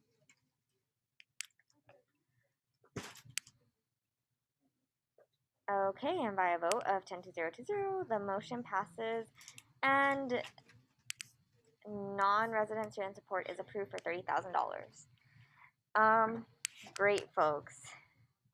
We're done with at least that part. So I did want to open up the space. I mean, we do have some student leaders here, and I know this wasn't on the agenda, but I do want to have a conversation regarding the withholding of funds. I know that it is really late, but frankly, we're here to figure this out. And I think that this will also be very telling of the conversations we continue to have with admin. So honestly, regarding that email, and I know Jenny's been pinging me, and thank you, Jenny, so much for cooperating with us. Um, I want to have a conversation right now around, um, yeah, what is going on right now with the funding, and can we please like have a discussion around like why we can't withhold funds for CPO? Where is this outlined? Um, it's kind of like our duty as USAC to be able to oversee these funds and, you know, be able to say how it's being spent. And if we don't think it's properly being spent, then I don't understand why we have to, like, why we can't withhold these funds. And I think that not being able to withhold these funds, I know Patty, you and I talked about it, and you said that, you know, technically they were within their right, and like we have an obligation to make sure that we are releasing these funds because we have to get audited. But I also feel like because we have an obligation to the student body and a responsibility over these funds, um, we also should be able to withhold these funds. So, yeah. Can we talk about that? And I'm going to go ahead and like put some student leaders that are here. Not everyone is here, but folks from ASU and SP and like, yeah, I just want to have a conversation right now. But yeah. Yeah. Oh, hi, y'all. Someone here. I'm not understanding why these funds are saying they can't be withheld when we literally have historical precedents. These funds were held for 3 years to create this committee because there was a mismanagement issue back in the 80s. These funds, this is not the first time they've been withheld. And in fact, this is not the first time that you went over a student's head because you went over Robert's head and did it even though the bylaws say that you can't. So we do need to have a serious conversation as to what's going on and why you're seriously basically undermining student leadership. That's basically what you're doing here because council members have cited bylaws that say they have the authority to use these funds. We literally have proof that they are not fulfilling these agreements that are signed and that they are not presenting proper paperwork. Administration has admitted that they didn't even realize that they were supposed to be looking for $2 million. It's quite frankly kind of ridiculous. So if funds are clearly being mismanaged, why do you need to send them there? These projects are not suffering because they're going without money. They're suffering because administrative staff is over there mentally, verbally, and physically abusing students and financially abusing students.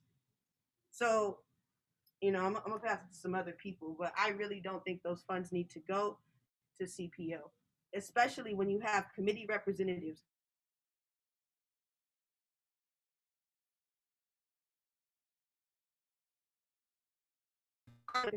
members. Unfortunately, the committee chairs are not that voted to hold these funds. Like, you know, in conjunction with USAC, that we all supported this. We all supported memorandums that said the CPO. We did not have confidence in the CPO because of this mismanagement. So I don't think anybody here is okay with those funds being released. I was gonna say, I mean, we literally went through all the proper avenues to hold these funds. Not only did we unanimously pass a resolution which holds these funds, which according to the bylaws is allowed, we even passed like supplementary memorandas in both the CRC and the SIOC, who are specifically delineated in the SOUs to be like the arbiters of these funds. I think the difference between the committees and CPO in terms of the SOU is that nowhere in the statement of understanding does it ever list that SCMF or FSIO fees have to go to the community programs office. The only thing that's in the SOU is that it goes to the proper office under whatever the vice chancellor student affairs delegates, right? Whatever is supposed to be the proper designee, it doesn't have to be the community programs office. It's not in the SOU. So if the council members are unanimously finding that CPO is an unfit administrative designee for these FSIO and SCMF fees, then I don't see anything wrong with that. There's nothing in the bylaws that prevent it. And this is literally how these committees were created in 1986. The SCMF fees that were created in 1986 weren't deliberately sent to AAP either, just like how the current SCMF and FSIO fees aren't specifically sent to CPO. And if they were able to hold it in 1986, I don't see why they shouldn't be allowed to hold it now. And someone's right. It literally passed unanimously in USAC, majority on both memorandas in both the CRC and the SIOC. So like, we literally have all the supporting documentation. I don't know what about it is illegitimate. And I really don't think it's a coincidence when one of the demands on this list that we're not leaving this building for is until we get a new administrative designee because of this mismanagement. Like, we spent almost all of yesterday talking about DSU's demands, which is fine. That's why we want to be here, because that's the primary reason we're here. But that doesn't fix the problem. Once we're done with universal hybrid access, that's only the tip of the iceberg. Because last year we held a protest about these fees. We've been talking about these fees for more than a decade. We've been requesting audits for like the last 7 years in a row.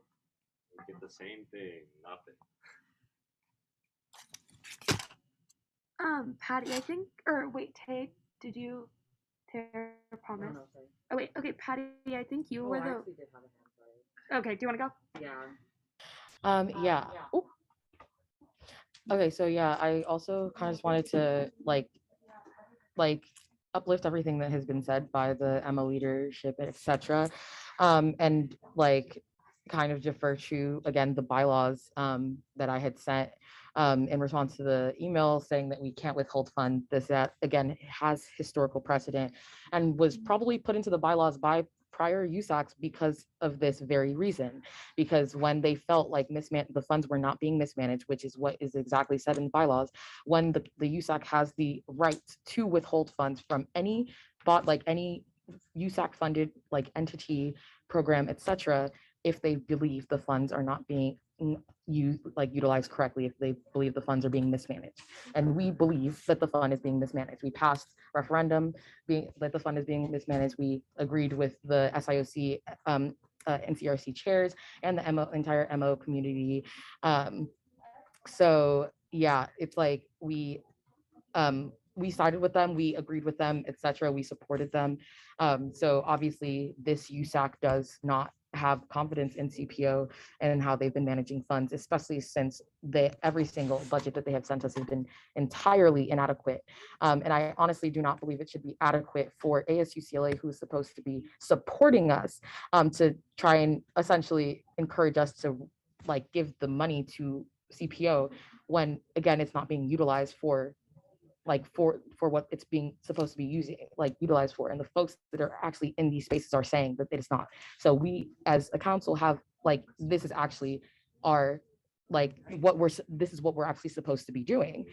This is our actual this is it's not necessarily our whatever, what was the word, Reese, that you had to use, that it's our, what is it, we have to do it. It's Yeah, it's our duty. Yeah, it's our actual duty is to the student body, first and foremost, and it is our duty to make sure that we're advocating for students, and students do not feel safe in that space, are not being getting the resources that they need. So yeah, until they are rehoused, I will not be voting to allow those funds to be released to CPO. And per our bylaws, it is USAC's jurisdiction and decision. So yeah.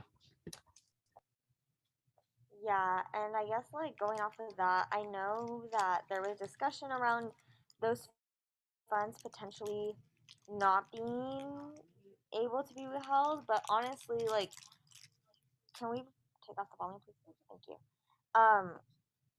I think that this will, if y'all decide to send those funds, I think that this will become a greater issue, and we're staying here right now, so I think that really we're going to bring this up to Monroe Gordon, we're going to bring this up to Gene Block, and if those funds are sent, we will be staying here. And it's going to be very clear that you are undermining the authority, more importantly, the authority of student leaders of color. Exactly what this campaign is about.